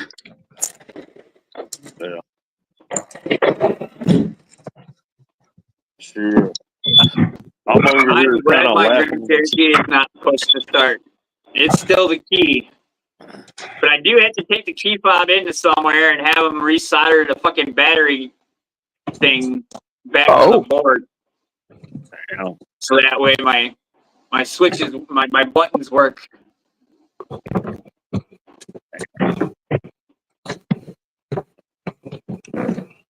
Yeah, y'all got me over here laughing at myself. I'm freaking laughing at all kinds of crap my wife laughs at me for. Max says I had the pleasure of servicing a 1980 Porsche 911 3.0, 52K on the odometer. Super cool experience. Car's worth more than most new cars today. Probably 60K turbo version. Go over 150K bad. No idea. But no idea. I'm assuming he means cool car. Damn. Oh yeah, Max. That would be cool. There's some kid probably in his mid-20s around here in town driving a newer Porsche, and he did an exhaust system on it. I mean, it doesn't sound bad, but he gets annoying with it. Oh, one of those that just likes to freaking get it to where it starts popping and everything. Yeah. Radioactive! What's up, Dwayne? That's going on, Dwayne? But he misses the whole point. You don't do that to a 911. No, you don't. Oh, there's a It'd lot be of like cars. doing- I don't understand why people do what they do. I mean, heck, even over here at the road course across the street, I looked at a guy like he was crazy because he freaking brought out his, I think, either 1.9 or 2.9 million dollar Porsche Carrera 6. Nope. Well, I don't know. Some people think I shouldn't run my aluminum Ripper either. Damn.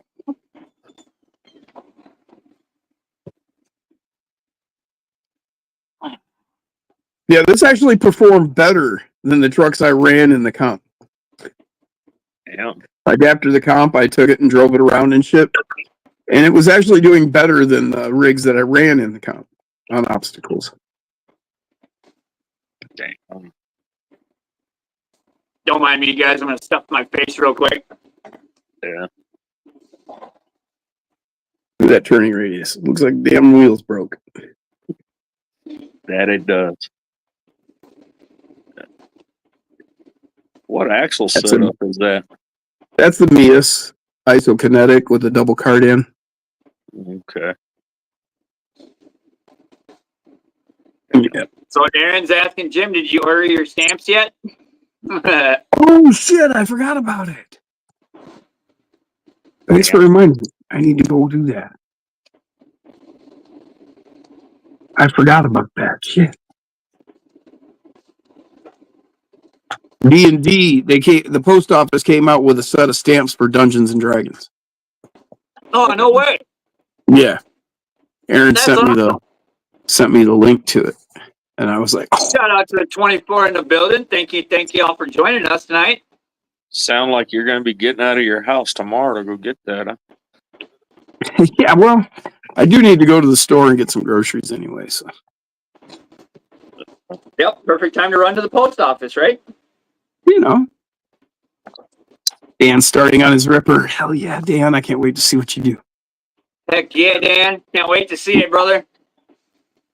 You're probably right, Aaron. Let me do that.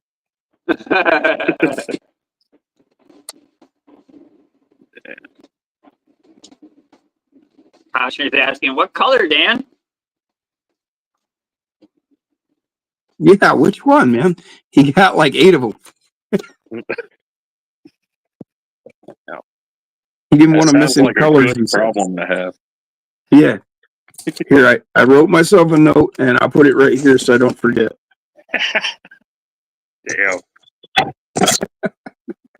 Stick it right to my phone. What's up, Sparky? Red and black he's going to go with. Hell yeah. That's a good one. Good Have a combo. good night, Mona. Thank you for stopping in. So the wife just brought up a good point here, Jim. You should probably call the post office first before you go running over there. See if they actually had the stamps in stock. Well, I got to go to the grocery store anyway, and it's right there, so it's no big deal. Right. Okay. Yeah, kind of one of those scenarios where it's almost the same parking lot. Well, I got to drive like 15 miles to town, Yeah. and Sparky! you know the post office is like a half mile from the grocery store. So, Oh, nice. relative terms, it's right there. You know. Yeah.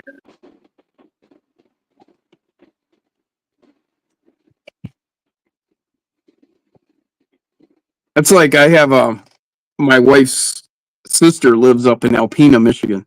Way the fuck up. I mean, like, okay, if you're looking at Michigan, it's way up here, and I'm way down here. And Oh, wow. things are so spread out up there that they think nothing of driving 150 miles to go get dinner. They're like, oh, well, we want to eat there. And I'm like, well, where's that? And they're like, oh, it's over in this town. So you drive like 2 hours to go get dinner. And they don't think anything of that. And it's like, wow. But then, you know, I don't think anything going 15 miles, you know, to the grocery store where other people like that live in town, they're like, wow, that's a long ways. Well, You know, you're a half mile, or you can walk to the grocery store. Yeah, the other week, it was about 2 weeks ago, me and the wife and the kid drove up to a pond and go to A&W. You broke up there. What was that? A couple weeks ago, me and the wife drove up to a pond to go to A&W. Oh, okay. Oh, that's right. You were talking about that. Well, there you go. You know, I mean, and how far is that? It's probably only like a 20-minute drive. Oh, okay. So that's like me going to town. Right, yeah. Yeah, well, yeah, you know, there's a there's a hot dog place up in Jackson. It's called the International Dog House, and they've got all kinds of different hot dogs. And we like going there, so we'll stop in there. Yeah, I know some of the areas I've worked in, they're so far from everything that they actually tell you to put a drip tank on your truck just so that way you'll have enough gas to make it to a gas station. Whoa. Dan used to live an hour from anywhere. Yeah, and Donna said her ex-in-laws were like that. They drive long distance. And then Brian says, I call that your radius. I think it depends on where you grew up to what you're used to. Yeah, probably, man. My bad. I think I was trying to. Dallas Fort Worth. I did something. Dated a girl that thought nothing of driving an hour to go do anything. Yeah. If we're driving an hour to do anything, we're going to make it worth our while. Yeah, if I'm driving an hour, I'm going to be there all day. Oh, yeah, definitely. Yep. It's kind of like what we do when we go up to Oshkosh. It takes about 45 minutes to get up to Oshkosh. Oh, that's cool. That's not that far then. But we take the long way around. We don't take the interstate. Right. And That's like what I went to Debo's Monday. Yeah, okay. And yeah, it's about 45 minutes, 50 minutes or so to go to the hobby shop. We'll go to the hobby shop, then we'll go to the antique store. We'll go have lunch. We'll find something else to do. And yeah, we'll hang out. You know what I mean? We make it worth our while. Exactly, yeah. If I'm going that far. Like when I went to Debo's, we went that. All back roads. I mean, it's literally like 9 miles and then 4 miles and then 3 miles and 2 miles, 5 miles. Like each stretch. And then you make a turn. Right, Zigzagging yep. through the back roads. But it's way cool, you know.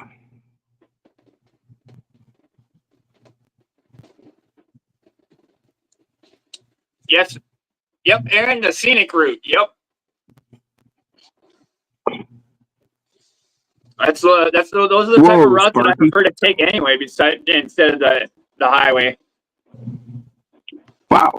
Where do you live, Sparky? He says he'd drive 2 hours to see his girlfriend every weekend and 2 hours north from there to hiking and get food. Wow. He's over in southwestern Wisconsin. Okay. That's right. That's right. I always forget that it's Sparky who's in Wisconsin. I'm waiting for one of these days for him to hit me up and say, James, I'm coming up.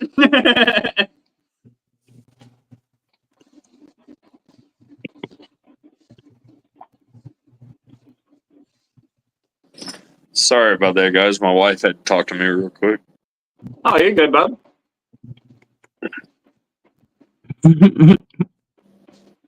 I was wondering about that, Brian. Brian said, at least we don't live incorrectly California with that traffic. And he goes, incorrectly? What the fuck? Autocorrect? Damn. I was wondering. I'm like, all right. He's got to clarify that one. Yeah. For smartphones, is certainly some dumbass technology, ain't it? Oh, no yeah, shit, man. I have like Shout out to 23 in the building. recited something into my phone, right? I was talking and saying something to somebody, and then look over, And it was so far off of what I said that now that I've read this, I cannot remember what the hell it was I said. Like, what? I don't even know what I said now.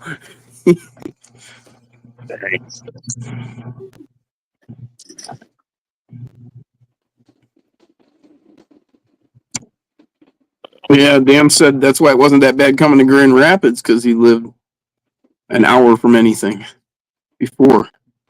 Sure, yeah.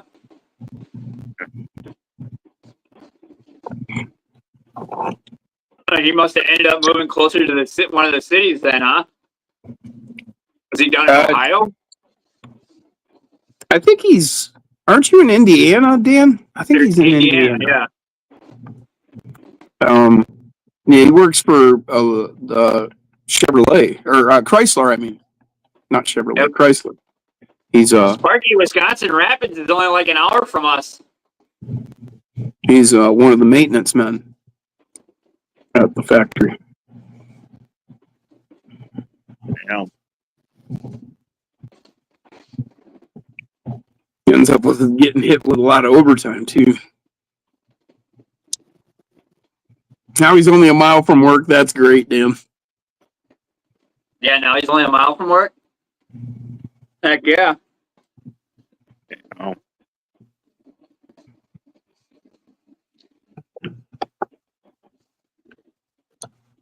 Isn't that Fall Fest coming up there in Rapids, Sparky? I think that's Fall Fest.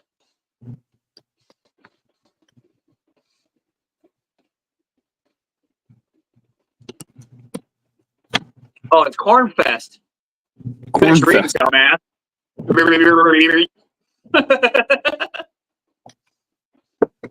Not the band.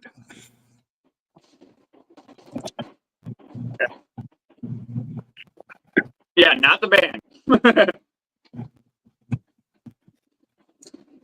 And they must have something going on at the racetrack tonight. Hopefully, y'all don't hear that in the background. Mm-mm. Oh, No. okay. I don't. I don't either because, well, I got my window shaker on, but I'm deaf. Yeah. I mean, it's I not very, very technically have loud. that But, on here. it's not very loud, but I mean, I can hear exactly how long their passes are. Oh. I can. Oh, the drag I'm like- races. Okay. I'm like 5 miles from Michigan International Speedway, and literally I can stand on my back deck and listen to NASCAR. Yeah, we're about 5 miles from the fairground, or the county fairgrounds, and when they hold the races, we can hear them. Yeah. It's a dirt oval.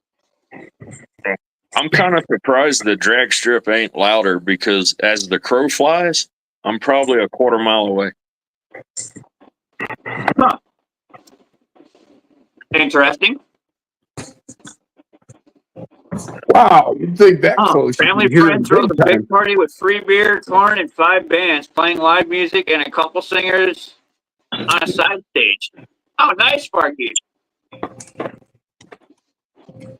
Calls it Corn Fest and has a costume and everything for it. Oh no shit! He dresses up like a big old corn cob, does he? Dang.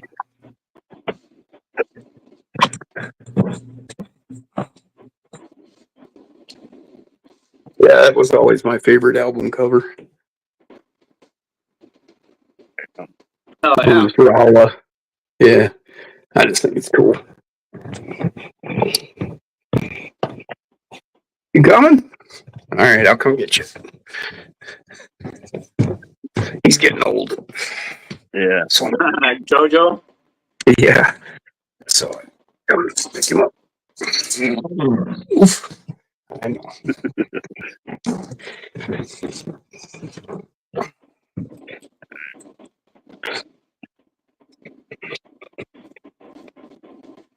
Is it the same both direction? Like he doesn't like going down, but he'll go up, or Do you have to carry him back He up just has too? a hard time going up and down. And I when I think of it or I hear him, I'll go get him because I don't want him to fall. He hasn't, but I don't want him to. Yeah. So I try to carry him as much as possible on the stairs. He's getting pretty blind and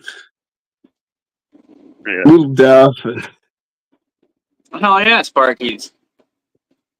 Hobby is his name. It's his way of giving back to the community for supporting his auto repair shop. Hell yeah.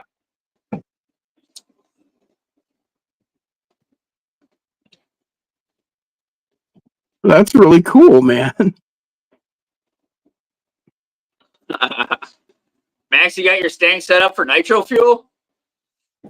Oh boy. Now my big dog. I can hear her moving.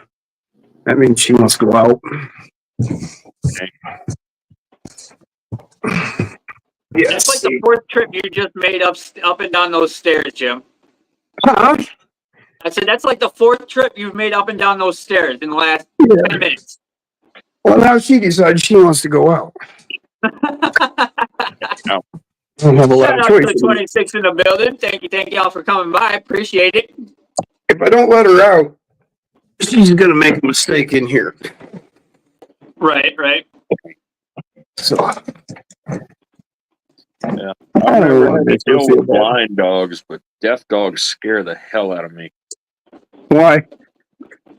Because I'm always afraid that they're gonna get run over. One of my buddies has a red Oh. heeler that's deaf, and that thing goes with us when we go rock crawling and stuff in the 101s. That dog will Oh. stand underneath the vehicles, perfectly centered in between all four tires, and walk with the vehicles, no matter what elevation change the bottom of the truck does to the ground. Oh, no way. Wow. Well, That's probably because he can feel the rumble of the vehicle. Oh. Apparently he's doing it, right? I mean, he's got poor Joe. He walked his ass up here. God. Yeah. He was saying, "Don't leave me." Well, he followed me upstairs. It's like, dude, I was coming right back. Ouch. Sparky says, I've been the corn master for the last 7 years and enjoy running the fire and stacking logs to build a 6 to 8 foot tall chimney fire. Hell yeah, man. Damn. Freaking sweet. Oh, that's pretty crazy. That would be cool. Yeah, us Wisconsinites like to party. We like to hold our festivals. Oh, yeah. We used to party here in Michigan. Kind of I don't ended. think I've been to a state that don't have a shitload of festivals. Beer, bratwurst, corn. We do it all, man. Mm-hmm. Oh, we I have know, all kinds man. of festivals. Should have been able to afford it. As far as partying goes, we don't just can't seem to get those going no more. Like when we were in high school, it'd be nothing for 300 people to be at a party, Oh yeah, for sure. Yeah. For sure. and that like ended by the 90s around here. Damn. And like I threw a party out here. I invited 50 people. I bought, I don't know, 30 slabs of ribs. You know, like, I bought chicken legs by the hundreds. You know, and Sure. I have a buddy who's got a big, professional smoker. He did it all.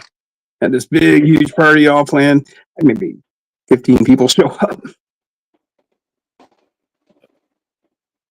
I was sending slabs of ribs home with people here. Take Damn.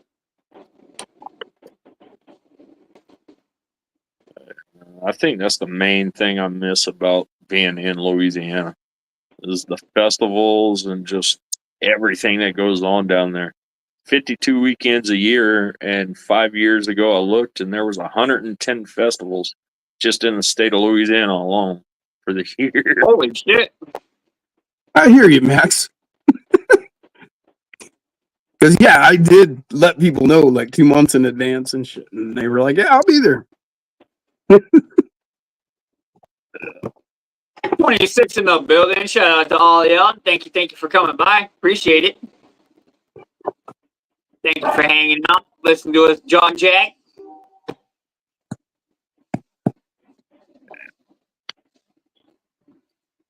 Build a base out of brick so it gets airflow underneath. And then load hot coals into the center to start them. Oh, heck yeah. Heck yeah. Yeah, then it starts taking air in underneath and going straight out the top. Turns into like a blast furnace. Those things get hot. Oh, yeah.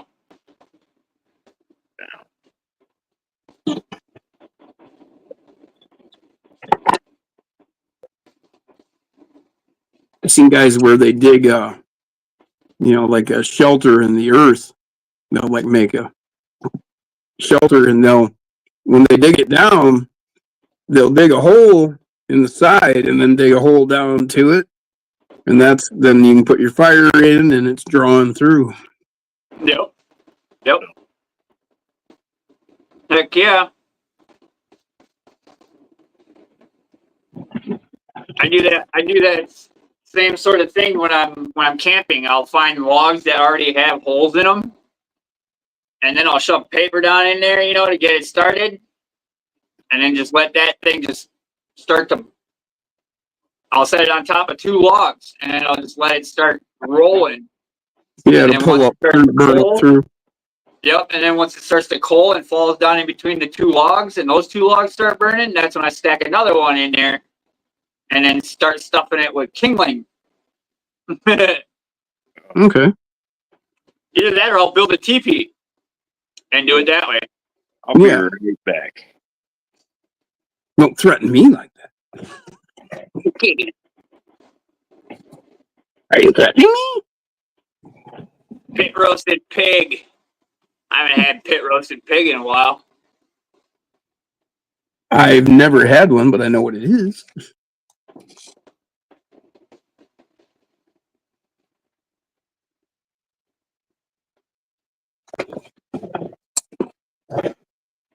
Pit roasting a pig. You got it on a big old fucking crank thingy. Yeah, I've never been to a party that had one.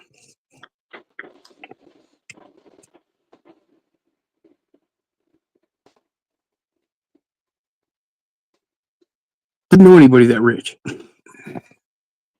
Burgers and hot dogs. Maybe some chicken. All I see is strange clouds. Strange clouds. Light it up. Take a puff. All I see is strange clouds. Okay. It's a song on the TV. What are you watching? I got my Pandora running in the background, but nobody can hear it anyway because No, I mean, I just wondered. With a song like that. it's a weed smoking song. It's rap, but it's a weed smoking song. Who was it? I think Kenny sent me Kenny Bell. The reason? Yep. He sent I me seen it on the I think it was road back, yeah. yeah, that weed song, the guy that went to prison. Yep, for growing his own weed. Well, if you listen to it, he says that he sold weed to Willie, and he sold weed to Snoop, and fuck a bunch of other people too. Oh, I didn't actually listen to the song. I just like. Oh, I did. Yeah, he names a whole bunch of people that he sold Willie weed to. He grew. He says like, I what do you say? I grew some of the best, or this or that, and then he starts saying, "Yeah, I sold weed to Willie." Yeah, we'll be gone for a little bit yet, Dan. No worries. Said he's got a big job. Hopefully, he'll make it back. Well, you better make it back. Yeah, we're gonna go for a little while yet.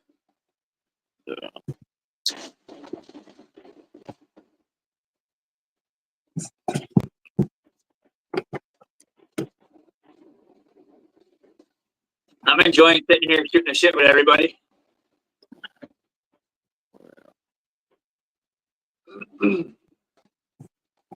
Plug that back in. What happened? I still got 24 hanging strong, so heck yeah. Oh, I've been battling to keep my phone charged. But I had to unplug you upstairs, but then I just remembered I better plug it back in.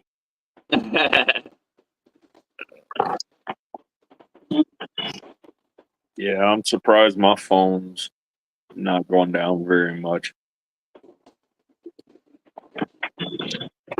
Yeah, it's kind of I weird was like at that. like 83% when we started the live, and now I'm up to 93%.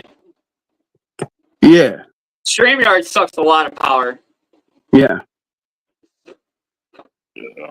But it's weird. Sometimes, it'll take a bunch, and then other times it doesn't take as much. Like, Yeah, it's really weird. I think the thing that's helping me out is it's dark and it's got a cool breeze. Yeah, yeah, that is another thing. It gets hot on StreamYard. I got mine on the tripod instead of my belt clip or my OtterBox clip. So with the AC running, it's keeping the phone cooler while it's charging. So Yeah. I throw mine in the freezer and it's ice cold. Then I'll start charging it. I can't wait to do this on Saturday if it's nice out. Start sanding on it, and then do another coat of primer. Sand it, one more coat of gray, and then go to the red. Sand that, do another coat, wet sand it, and then lay the satin black down. Now on 3D printed bodies that y'all paint, what grit do y'all go to by the time y'all are at final coats? Finest sandpaper you can get. Well, you can get some fine shit at Hobby Lobby. 30,000 grit. Yeah, somewhere along those lines. It feels like rough paper.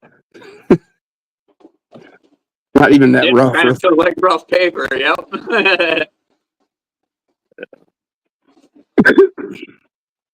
But Yeah. don't ask me about it because I've never done that nice of a job.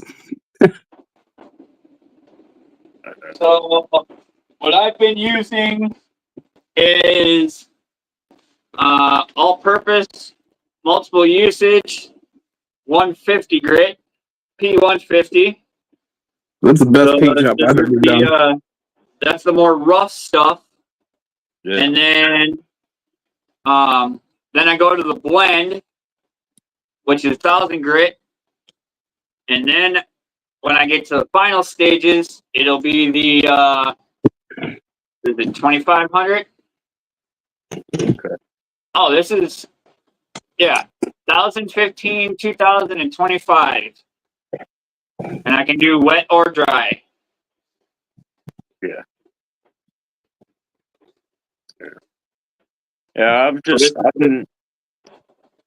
I've never done detail work on something like that where I want it to look pristine. So I've never actually sanded anything past maybe like 600 grit. Okay. You get this at Hobby Lobby. And like, see, this is quite a bit coarser. You can see the grits. Yeah. But then you can see how fine that starts to get. And then that. That's like your finishing sandpaper right there. It's like, you can see. Polish.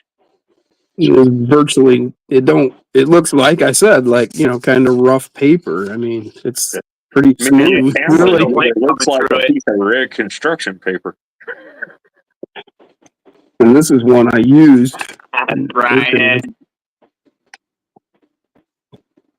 It's a little coarser, but see, I don't remember what's what on these.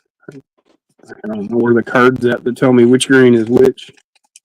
I just kind of picked it by feel what I was doing. Yep, I got step 3, step 4, and step 1. This was a foam block that came in something that I got. So that's what I wrapped my paper around. But I ain't gonna lie, I do kind of like how you do stuff with Sharpie. Because, I mean, if you don't want it anymore, it seems like all you have to do is take alcohol wipes and frickin' wipe the body clean and restart. That's it. You can. Yep. Here we go. There it is. Yep, for Or sure. just For sure. let it wear What's off. up, Fourth Base? Yeah. Welcome, welcome, brother. Just sitting here shooting the shit. Oh, I don't know. Working on anything White in collar. particular? All right.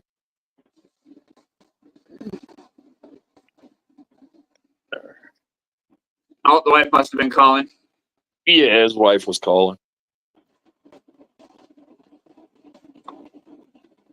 Oh, man. But yeah, I mean, I don't know why I've always been that way. I'm always nervous when it comes to fine detail stuff or changing stuff to an extreme. Yeah. But it's also ridiculous on the other end because on my one-to-ones, I'll just have a thought in my head, hey, I want this in the vehicle. And then 5 minutes later, I'm doing it. You know? Right, right. Yeah, yeah. Yep, I totally hear you there, man. Yep, yep. I mean, you know, with some 3D printed bodies, you know, you got to kind of sand, you know, to get some of the print lines out. Yeah. Either that or like use body filler or something like that, you know, real fine, thin body filler. But I use like the primer filler paint, you know, to fill in shit like that. You know what I mean? So I'm going to do quite a few coats. Because like the hood and the roof, I still got, you know, to smooth out a little bit and whatnot. So, yeah, we're going to go back across it with probably the 1000 grit.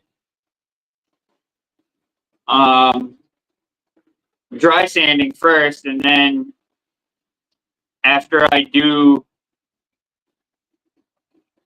like another 2 coats or whatever of primer, then I'll go with the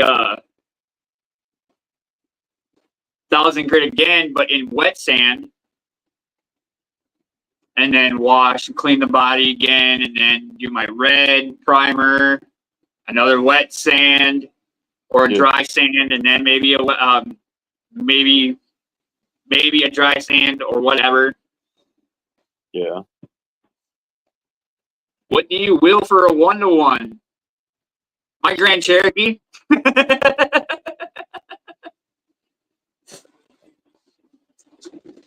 Yeah, I don't know if he was asking you or me, but what I have with me is my 1 ton and a little single cab short bed 2-wheel drive. What I have left in Louisiana is an 83 K5 Blazer whenever I go down there to visit buddies. Nice, nice.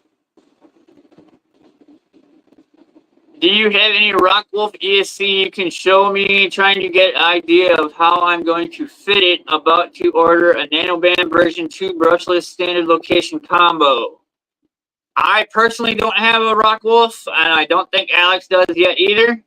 So we might have to wait till Jim comes back in order for you to be able to see the Rockwolf ESC. But it does pair up well with the NanoBam. You can have it already pre-programmed right from Mofo and everything like that to run the NanoBam. So, Damn.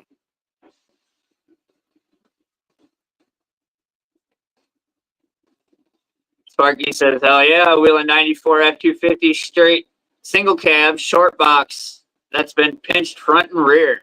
Nice, Sparky, nice. Yeah. Warface is a 2000 Toyota Tacoma.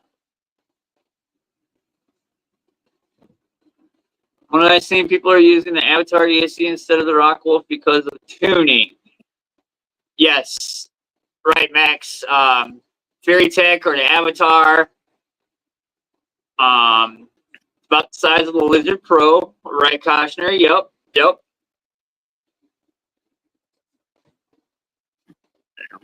But like I said, you can have it programmed right from Mofo before you even get it. You know, let them know what it's set up, what you want it set up for. Yeah.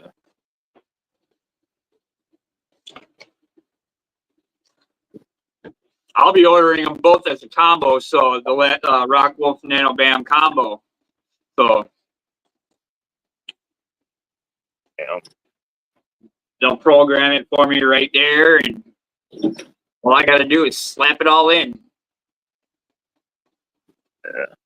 Of course, after I get my bulletproof transmission and whatnot. There, that All might. future projects. Yeah, I'm still at the stage with ESCs that I've just been buying cheap. I think, was the MB100 is the newest thing I got.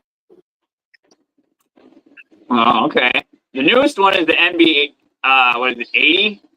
Now, reverses at 80% instead of 50%. Yeah.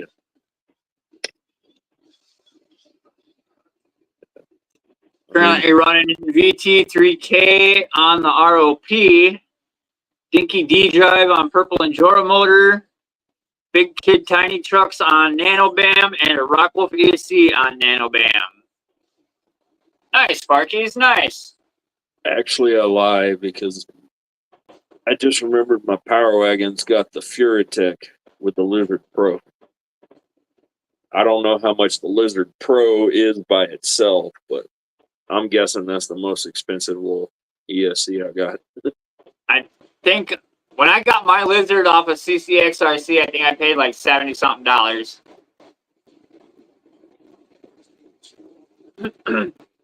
But between the Lizard Pro and the Python Pro, it's only a $20 difference, and I'm going to go upgrade to the Python Pro for Old Blue to run the Micro Komodo and the Brass Servo Beast.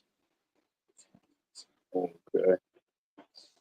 I'll admit I have seen the NanoBam with Rockwolf ESC, has stall out and power held back electronically under load and pissed me off from time to time. I mean, it's tiny, so what's up, that RC channel? Thank you for stopping in, brother. Greatly appreciate it. Just sitting here shooting the shit, hanging out.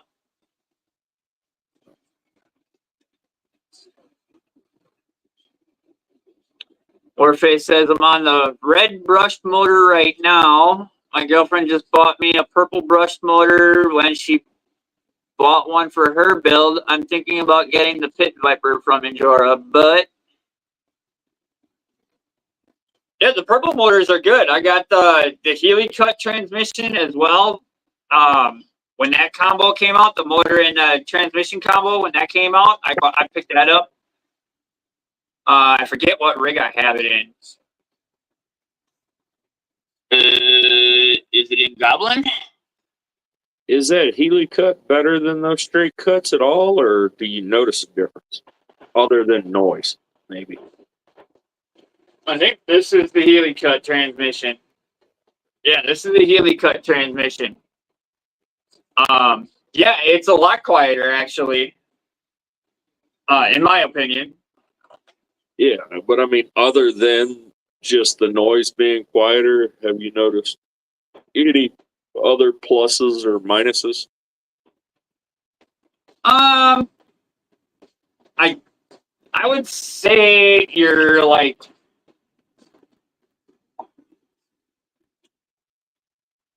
maybe the power power distribution is a little bit better, but that's just me. I'm also running the X15s from Mofo, so they're both underdriven. 50% underdriven. So that helps it a lot better as well with for you know, just dinking around my courses and whatnot. Yeah.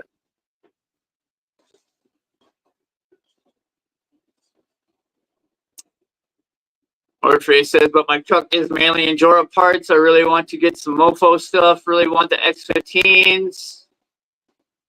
And I want to get a brushless motor from them. So I'm probably just going to get the Sony Nano Bam.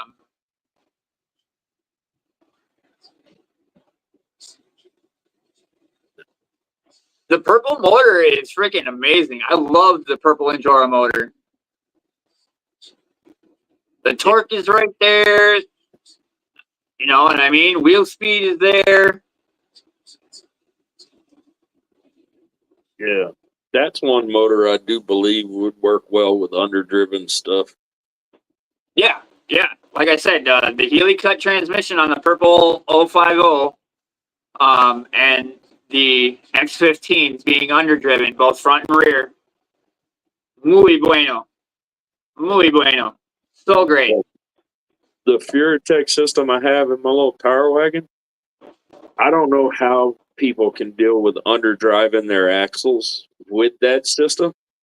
Because with what I do with mine, it's just way too slow a speed. I actually had to overdrive my rear by 11% and my front by 33% just to get a little bit of the speed back. Huh. See, I'm running the Micro Komodo in Old Blue with the Lizard. Yeah. And, well, the Lizard's not strong enough to push to power the Brass Servo Beast. So that's why I was talking about upgrading to the Python Pro here in the future. Yeah. So $80 for the Python Pro, you can't go wrong on that one. I mean, or wait, no, $80 on the Lizard Pro, and I think it's $100 for the Python Pro. I might have that mixed up, but Yeah, something like that. But actually, I'm gonna look that up right now. I think I might have to look into that as well, because even though I have the Lizard Pro, it does seem like when that Enduro servo heats up, my truck will just stop and you'll hear it beep like it just shuts the whole system down. And 3 Sure. seconds later, it beeps and brings the whole system back up. But it only happens here and there. It's not a consistent problem. I guess I'm not eating up the steering servo as much on some runs. Yeah, I got the INJ11 on B, my yellow JLU. But it's also running the MB100, or yeah, the MB100. So Yeah, 1 second. yep, fuck underdrive. Yeah, way too slow. You gotta speed up. Oh, I'm good with the X15s being underdriven the way they are. I love it. I love it. I love it. I love it. The control, the precision. Mwah.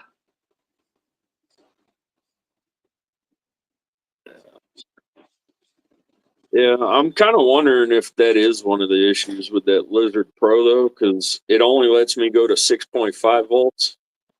And that Enduro servo says something about can do like 8.4. So I'm wondering if it's actually trying to request more power. Yeah, yeah. And that's my problem with the Lizard. I get brownouts on it, you know, when I full throttle it or something, you know, to try and bump up an obstacle or something like that. Yeah. But that was when I was running also the direct power, so it was also pulling more power from the battery. Yeah. Now I'm not running the direct power in Old Blue anymore. I'm going to be running the Servo Beast, the Brass Servo Beast, and it's a high volt high volt servo, so the Wizard only goes up to 5.5. Yeah. So, and I bet the Servo Beast, the brass Servo Beast, is best run at like maybe 7.4. Yeah. 6.5 to 7, to 8, or up to 8.4, whatever. Yeah, I'll have to look into it and see if the Python will actually let me get anywhere near the servo's max of 8.4 or whatever it is. Because, like I say, that Lizard Pro is only 5 or 5.5 and 6.5 is what you can select on it. Okay. So, well, on Amazon, it's $114 for the Python Pro. But I bet if I went on Fairy Tech, it'd be a little bit cheaper. Maybe.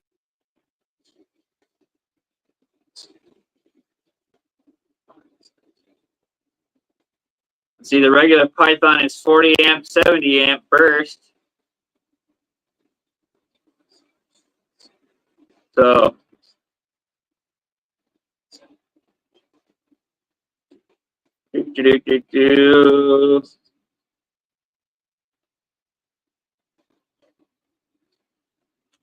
yeah, Python Pro.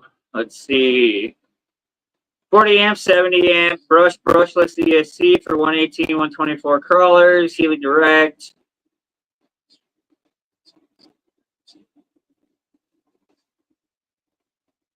Compatible with Fairy Tech Seer Inrunner brushless motor. Ah, Max, you don't know what you're missing, brother. Oh, I'm a Trill fan too. Love Trill. That slow crawl, man. Love that slow crawl. Old Blue will be getting a set of X15s here in the future as well. In the future. I'm waiting to order my wife some parts for her little Sin 18. Ever since I threw in the TCRC overdrive, underdrive, and the portals, Uh-huh. that thing is freaking amazing for what it is. Sure. Yeah. Yeah, I got a lot of Trio, brother. Lots of Trio. I'm actually thinking about taking the Trio step sliders off of Gladi, my Tan Gladiator, and putting them on Vader. Because Tan Gladi is running inner fenders now. So it's basically got its own like little slider. It's up higher, but it'll be fine. And then I made up like Lexan sliders a while back. And then I threw those up underneath Green Goblin here. And then painted them black. So they kind of hide. You know what I mean? Yeah.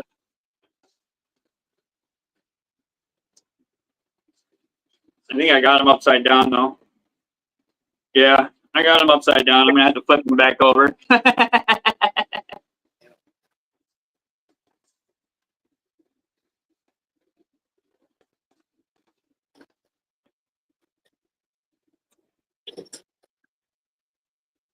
I'll be looking for probably trail links for Green Goblin, the WK right here, and the Seabolt. Actually, I'm going to be going Mofo in the Seabolt for the WK.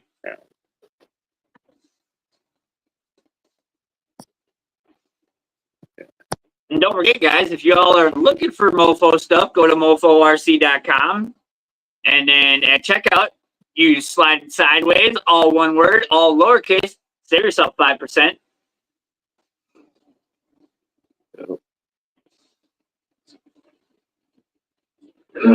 Every time I order from Mofo, I use that code.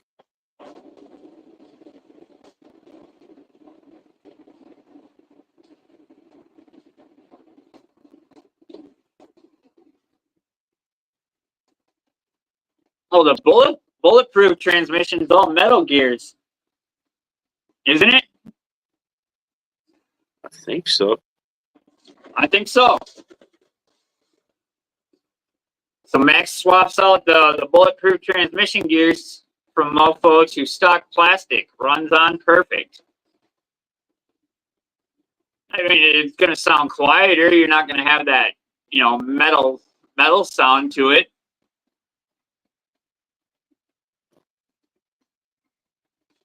Heck, did you get your udder butter in? Yeah, I got my sample pack. How do you like that stuff? I don't know. I haven't used it yet. Oh, damn. But it is ultra waterproof. Good for differentials, bearings, linkages, and more. Stop washout and protect transmissions, axles, etc. Yeah. But yeah, boom. I'm going to be cleaning out axles, and going to be starting to use the udder butter. Get rid of my marine grease. Yeah, that's all I use right now because whenever I first bought the trucks, that's what the hobby shop said to use was just kind of coat all gears in marine grease. Marine grease, lithium grease. Yep. Yeah, I mean, it just helps with wear and tear, and it does quiet things down a little bit. I even throw a little bit of grease in my transmissions, with metal gears, of course. And that quiets them down a little bit. It helps with wear and tear. Yeah. Keeps things lubricated, especially the bearings. You know what I mean? Keep them bearings lubricated as well. Yeah. Mofo's bullet transmission is absolutely junk out of the box. Gritty and grinds like hell. Stock transmission is better than all. No joke. Maybe you just got a bunk one. It happens sometimes. There, Max. Did you ever talk to Mofo about it? He probably would have sent you a new gear set if that was the case.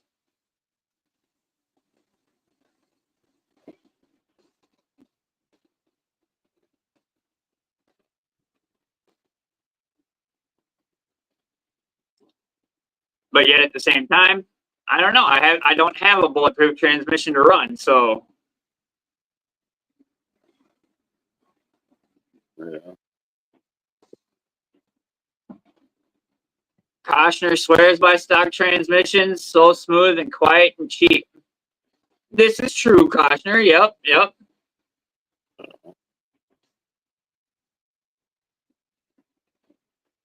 Yeah, I don't know. I mean, I've never run anything other than a stock transmission so far, but anything I have changed from like brass gears to metal gears in the axles, before I install them, I always run like an emery cloth around both sides of the faces. Sure. Yeah. So, Yeah. Get any burrs off of there. Run a wire brush through the teeth. Get any burrs and shit out. You know what I mean? Because that'll actually cause binding, grinding. That gritty feeling, whatever. You know what I mean? And I bet you 10 to 1 odds that's what happened right there with Max. It probably had a bunch of, yeah. shavings or something, in there from the milling process and whatnot, and they just weren't cleaned up very good. Yeah. Maybe that is the source of my clicking in a build. It has the BP brass transmission.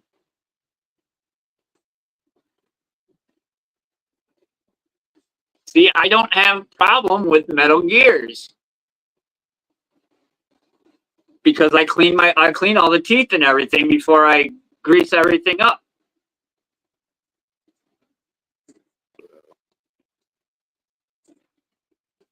But to each their own.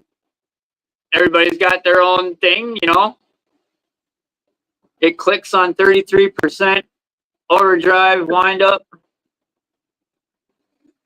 Like a wind up, and pop. Wonder if a gear is slipping. Yeah, I don't know. Sparky swears by stock drive shafts. Mofo transmission is the same as the 99-cent transmission. I don't know. I just don't have any issues with any Metal Gear transmissions that I've picked up.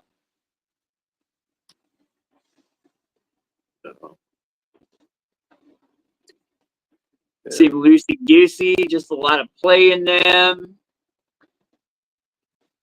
I have used a lot of different ones. Oh, yeah, right, Brian. I'm sure you have. Yeah, I know you have.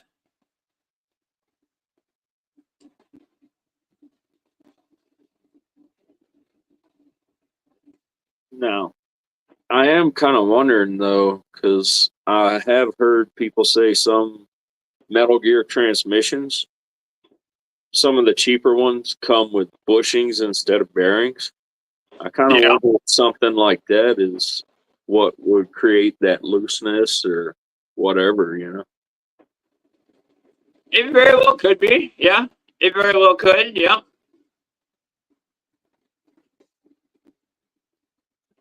I always pull transmissions apart right away when I get them anyway, and make sure all the teeth are clean. And then I throw some grease in there, and I've never had any issues, especially with this Healy cut. That's all metal gears, and no issues. There's no grinding, no like jittering or anything like that. So Koshner said he's never seen any come with bushings. I've heard it from like 2 or 3 people at the hobby shop, but hearing what somebody says is probably just them saying what they want to justify not buying something, I guess.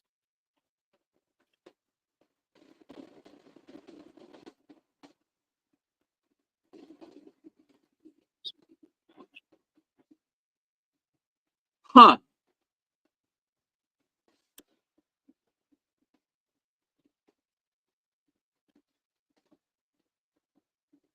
See, Kev had 2 diffs blow out in his X15s. Yeah, but that was a brass failure. That was a brass. Yeah, those were brass ones. So, again, I have no issues with any of my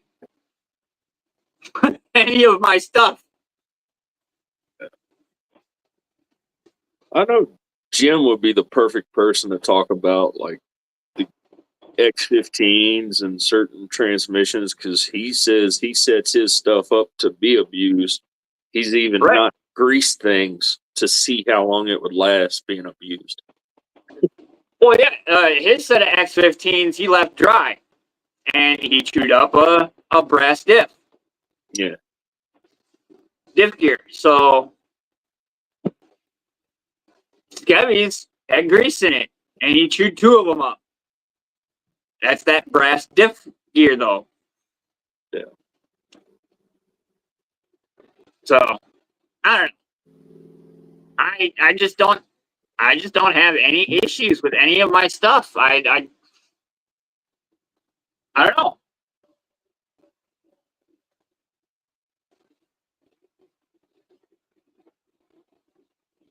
Yeah.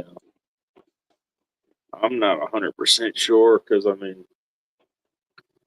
I've had very limited experience with certain things. I just do know that the brass gears in the axial axles don't last too long. No, they don't. No. But there again, I still haven't had any issues with any of mine. So I don't know. I slow crawl. I beat the living piss out of some of the rigs. I don't know.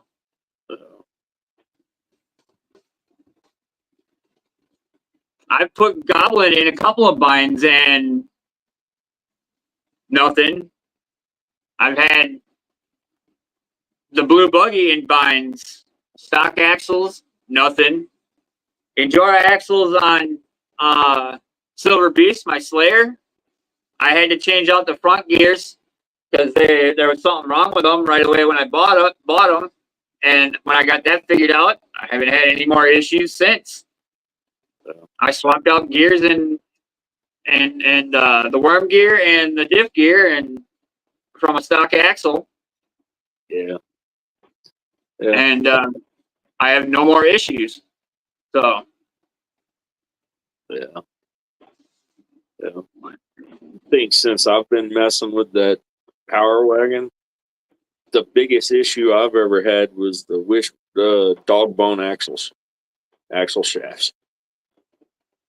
see, I switched mine to the U-joint style axle shafts.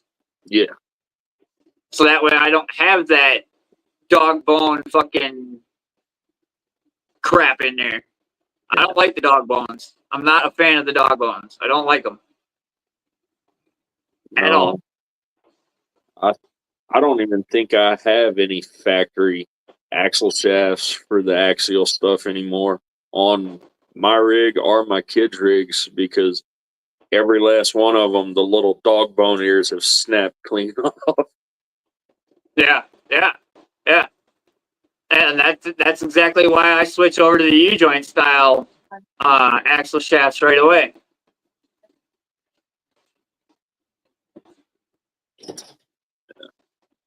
Koshner says LGRP just dropped Delrin S8 housings, like $10.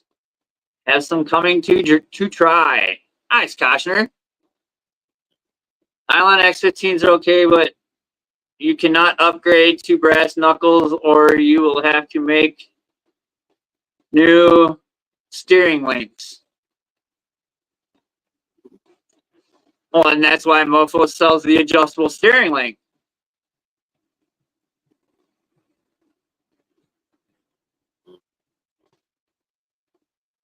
Not sure. Only thing that has dog bones on mine are 2 Mofo brass portals. Yeah, the portals that I have are the Mofo portals are still no, the Mofo portals I think are CVDs. No, I'm not I sure. think they're dog bone. I can't remember now.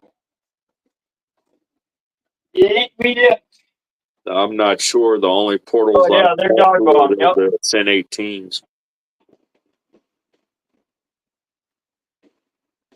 But then the other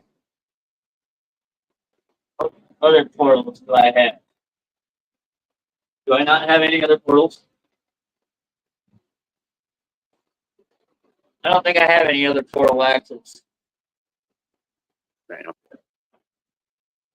Yeah, I just got the Mofo portals actually, and they are dog bones, but you can get the CVD axle shafts for the Mofo portals from Mofo.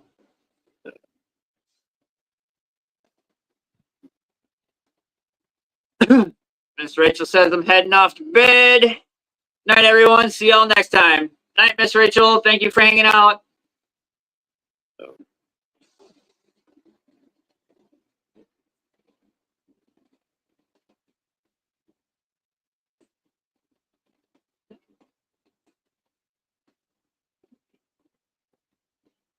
Well, that I'm not sure of, Max.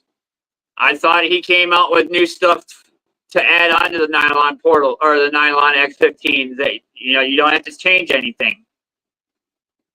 But I could be wrong on that. I don't know. I'm not sure. Only portal setup I have, says Sparky, currently is a mullet slayer build using Panda Hobby worm gear in the rear and X15 up front. Nice.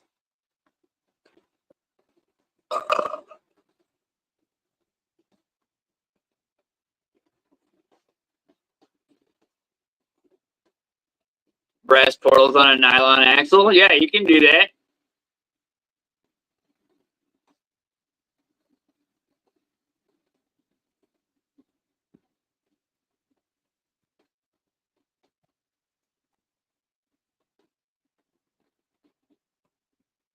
Warface says I like to keep drive shaft stock as a weak link. And I still break the dog bones out of the Injora axles. I didn't know you could replace them. Oh yeah, Warface. You can find the U-joint style axle shafts. You can find CVD style axle shafts.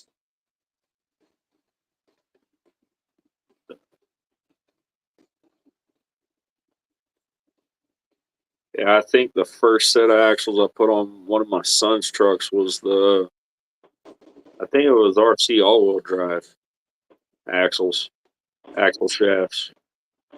Okay.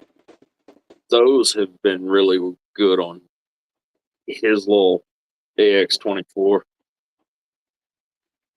See, I just don't have any issues with any of my Mofo stuff. So I don't know why other people are having these bad of issues. I don't know.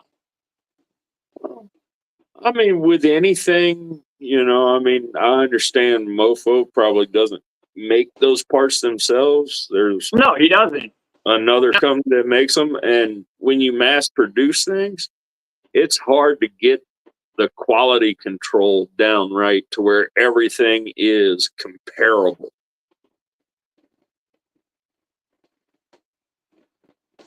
Well, for me, Max, nylon rides over my rocks just fine. It doesn't get hung up. Whereas my metal axles, on the other hand, they freaking stick to the rocks. And they just hang there.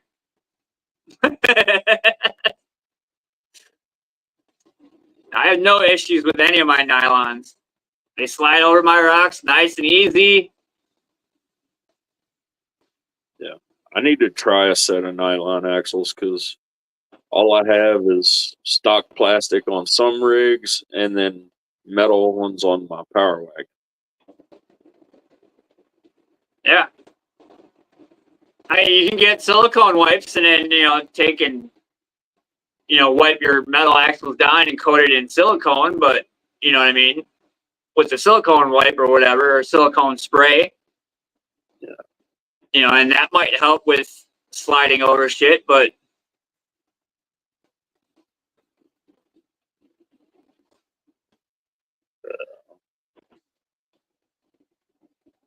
But I mean, waiting for brass, blah, blah, blah. The Exos. Nice. Thanks, Brian, for that link. I've learned with the X15s, you have to take apart everything mechanical and go through them before use. Just the way it is. Right, Sparky? Yep.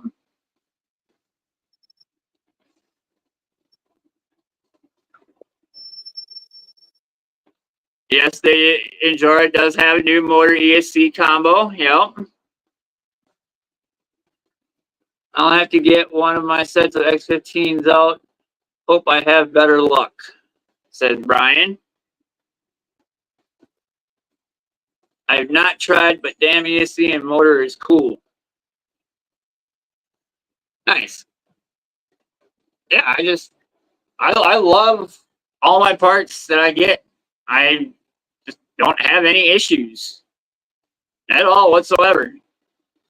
yeah. I mean, I don't have a lot of crawling spaces real close by me, but where I do crawl out here in the larger rocks that are probably meant for 10th scale, or suited more for 10th scale than 24 scale. The only Sure. time I've ever really broken anything is whenever a tire decides to fall in a hole and just binds up trying to climb out. Because I don't really care for climbing out there and picking the thing up, so I'll try to force it to where I can get it out itself. Sure, yeah. I don't know, and I do that same trick too, wiggle the steering wheel, so the front tires like wiggle the car over a little bit so I can get a different line or something like that. Yeah.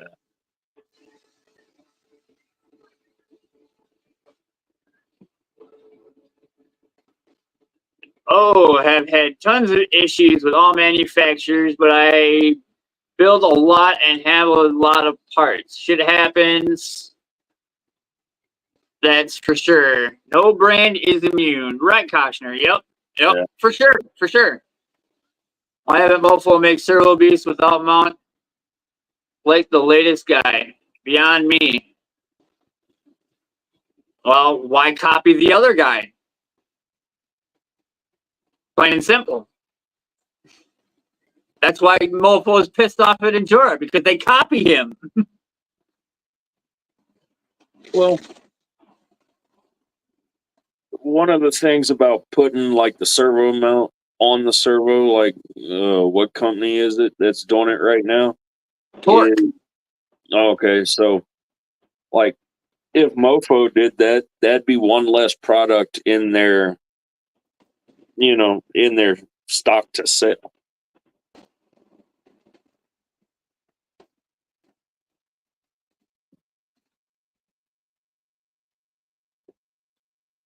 Was referring to everything mechanical on these crawlers, axle shocks, transmissions, polish everything. Smooth transitions. Yes, sir. That's right, Sparky. His servos are also 1.4 millimeters taller and won't fit some mounts. Why not be the standard size? That I will agree on right there, Koshner. Yeah, rear cable at the least.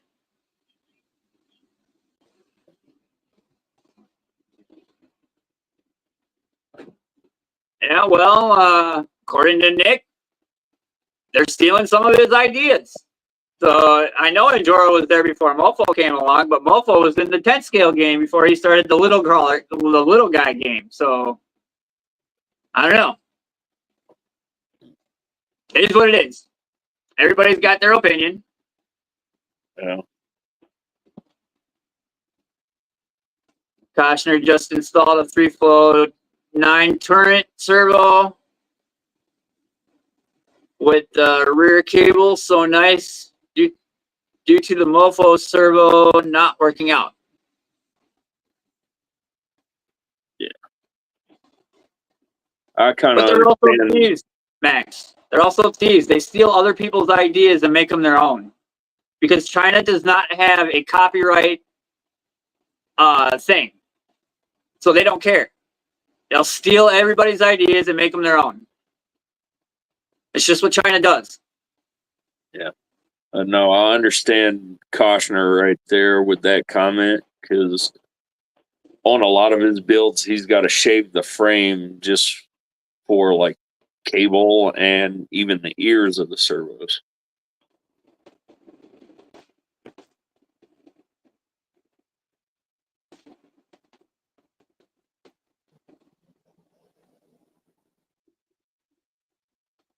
Max, I'm sorry you have a lot of problems with Mofo stuff. I don't.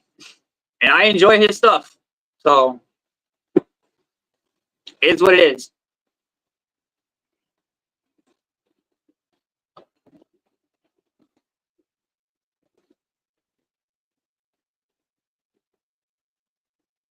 I just need to find the right power source. That's all I need to do for Old Blue. Yeah. Get a better powered ESC. That's all I really need to do.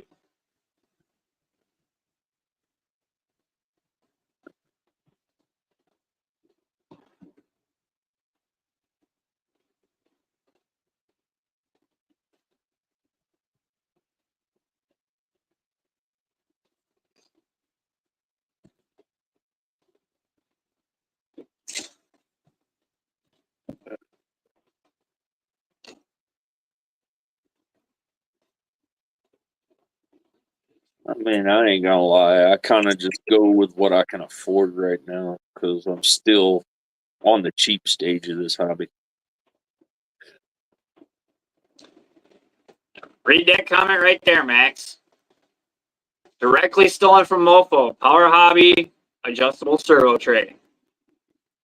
More China junk.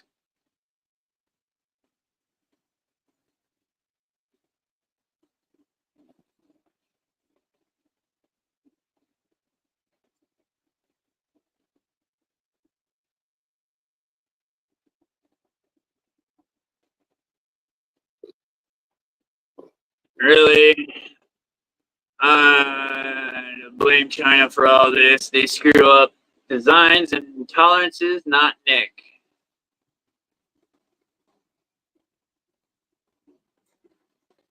Well, yeah, Max, for sure, yes. Enjora was in the game long before Mofo. I get it. But at the same time, they still steal shit from other people because they don't have a copyright thing, whereas like we do here in the States.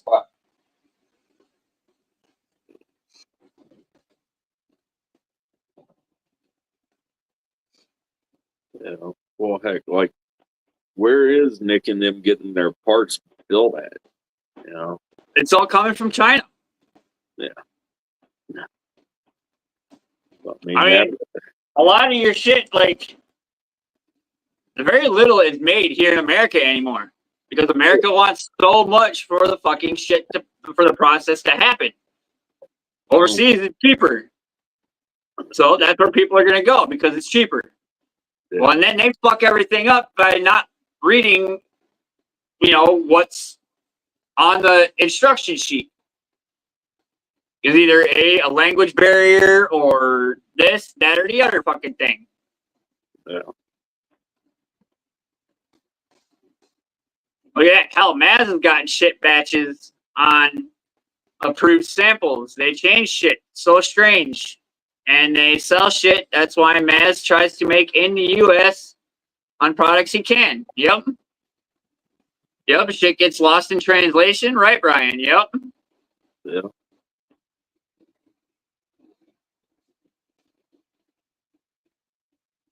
Everyone that I've heard that's ran Mofo loves all their products. I've actually hardly heard anything negative about their products. The only thing I've ever heard was a quality control issue with an axle that they sent back, and he sent them another one. Right, yeah. I remember that one. I remember when that was a while ago, or not too long ago, actually. Like, it happened this year.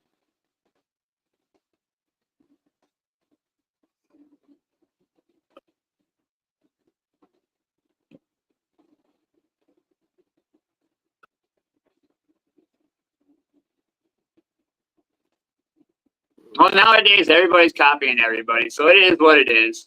Yeah. I mean, heck, you just look at it through the generations of people. You know, I mean, there's very rarely anything. You're good, Max. You're good. No worries, brother.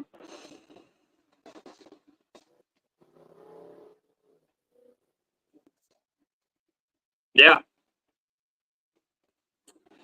Any hooser. We got about 10 more minutes. We'll run this at up to 3 hours, and then we'll call her a night.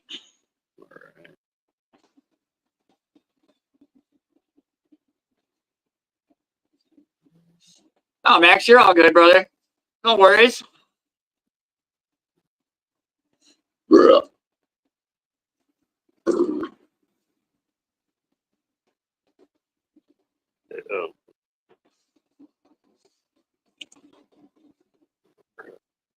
Koshner says, I've had plenty of bad brass axle housings, bad brass knuckles for the brass portals, bad nano beasts, you name it. Mofo is not perfect for sure, but he does try and make it right.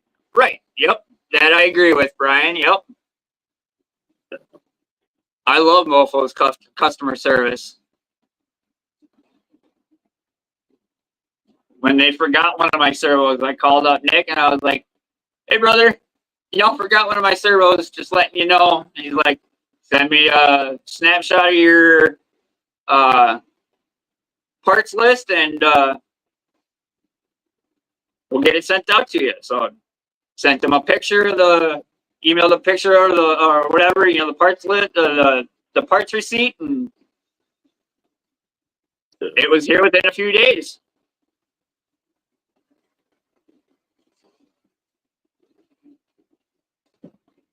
Anytime I open up a bunk product on a build, it does suck. It sets you back. I feel you. Yeah. Yep. Yeah. Time lost. Yep. Yeah, good evening, everyone. Call it a day. Peace and love. Take care, everyone, and keep RC good. Have a good night, Max. Thanks for stopping in, brother. Hanging out. We'll talk to you later. Yeah.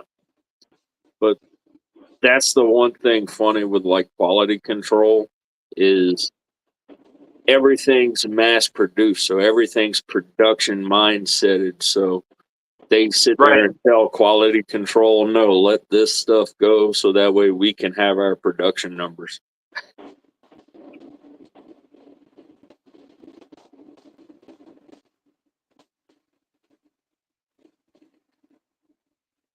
Right, Orpheus? I've had quality control issues with Jora as well.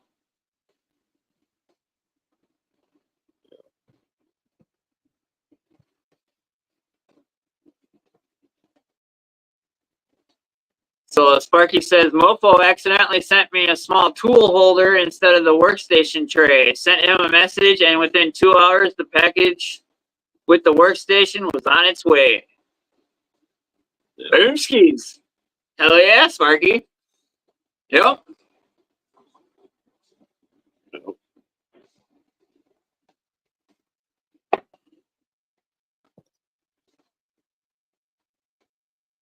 And the only reason why my flag was late is because of USPS and the Labor Day holiday.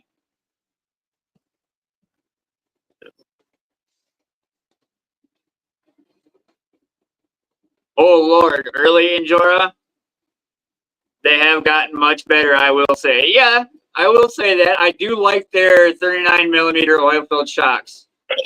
The ones that I do have, anyway. But I got them 2 sets of OGRC 43 millimeter oil-filled shocks, and boy, howdy, do I like them. Old Blue and Vader are running them.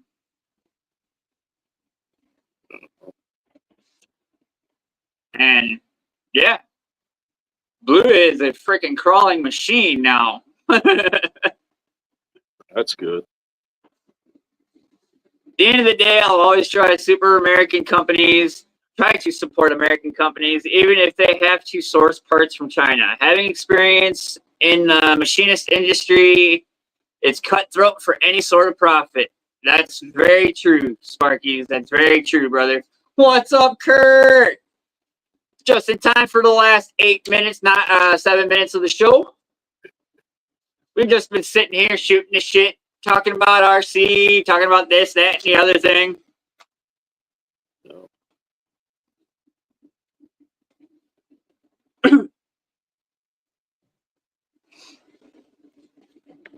Cali, it's probably only, 9 o'clock there. Where at? In Cali? Oh, okay.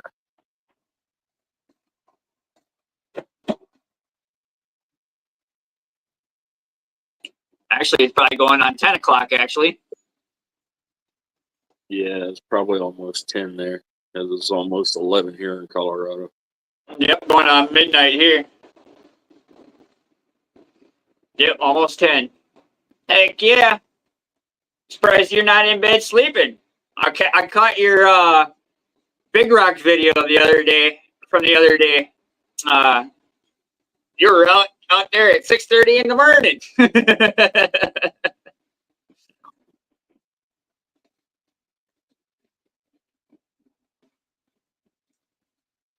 Heck yeah. 5 more minutes, guys. As always, I greatly appreciate all of y'all coming in, hanging out, chit-chatting with us all. Jeremy T, again, thank you for your membership. Greatly appreciate it. I do believe that was the only one that came through. Yep. Jeremy T becoming a member. So again, thank you, Jeremy, for that. If you're still in the background watching, probably not. He's probably in bed by now. Off tomorrow, got doctor's appointment. Gotcha, Kurt. Gotcha.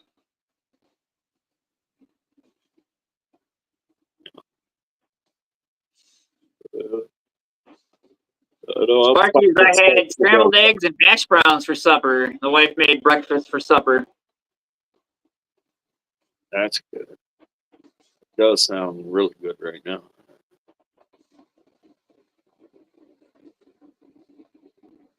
Night, Miss Donna. Thank you for coming by, hanging out. Appreciate you.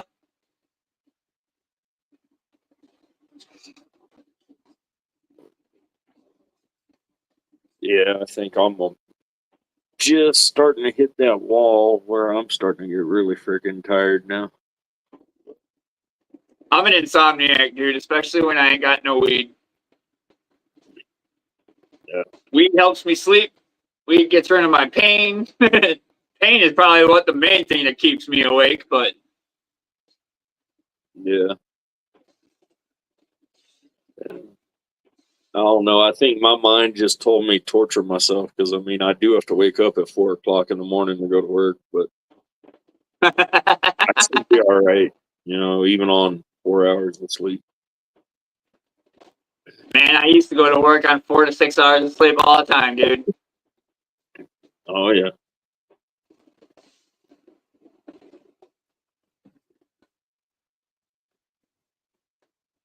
Yeah, I hear you, Sparky. I hear you.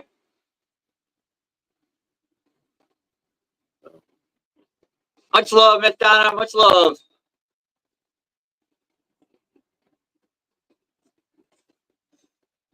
Have a good rest of your night, my dear.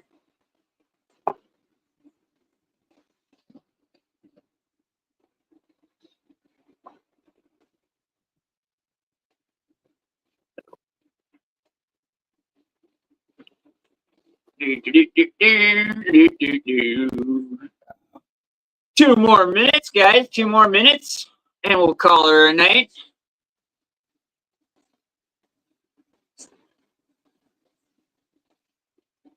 Later, Brian. Thanks for hanging out, brother.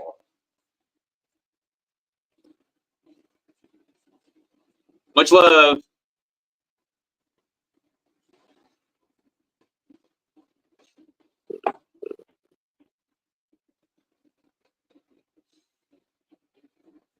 Yeah, about the only thing I can say is I'm actually glad to be part of a group of people that's actually a group of people and not just a group of complainers. Right. Yeah. Yeah. For sure. For sure. I totally hear you on that one, man. I try to stay away from those groups. No drama here. Zero tolerance, as Scabby Scab would say. Oh yeah.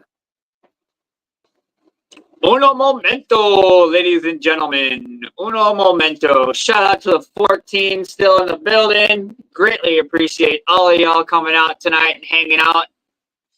Always a great time.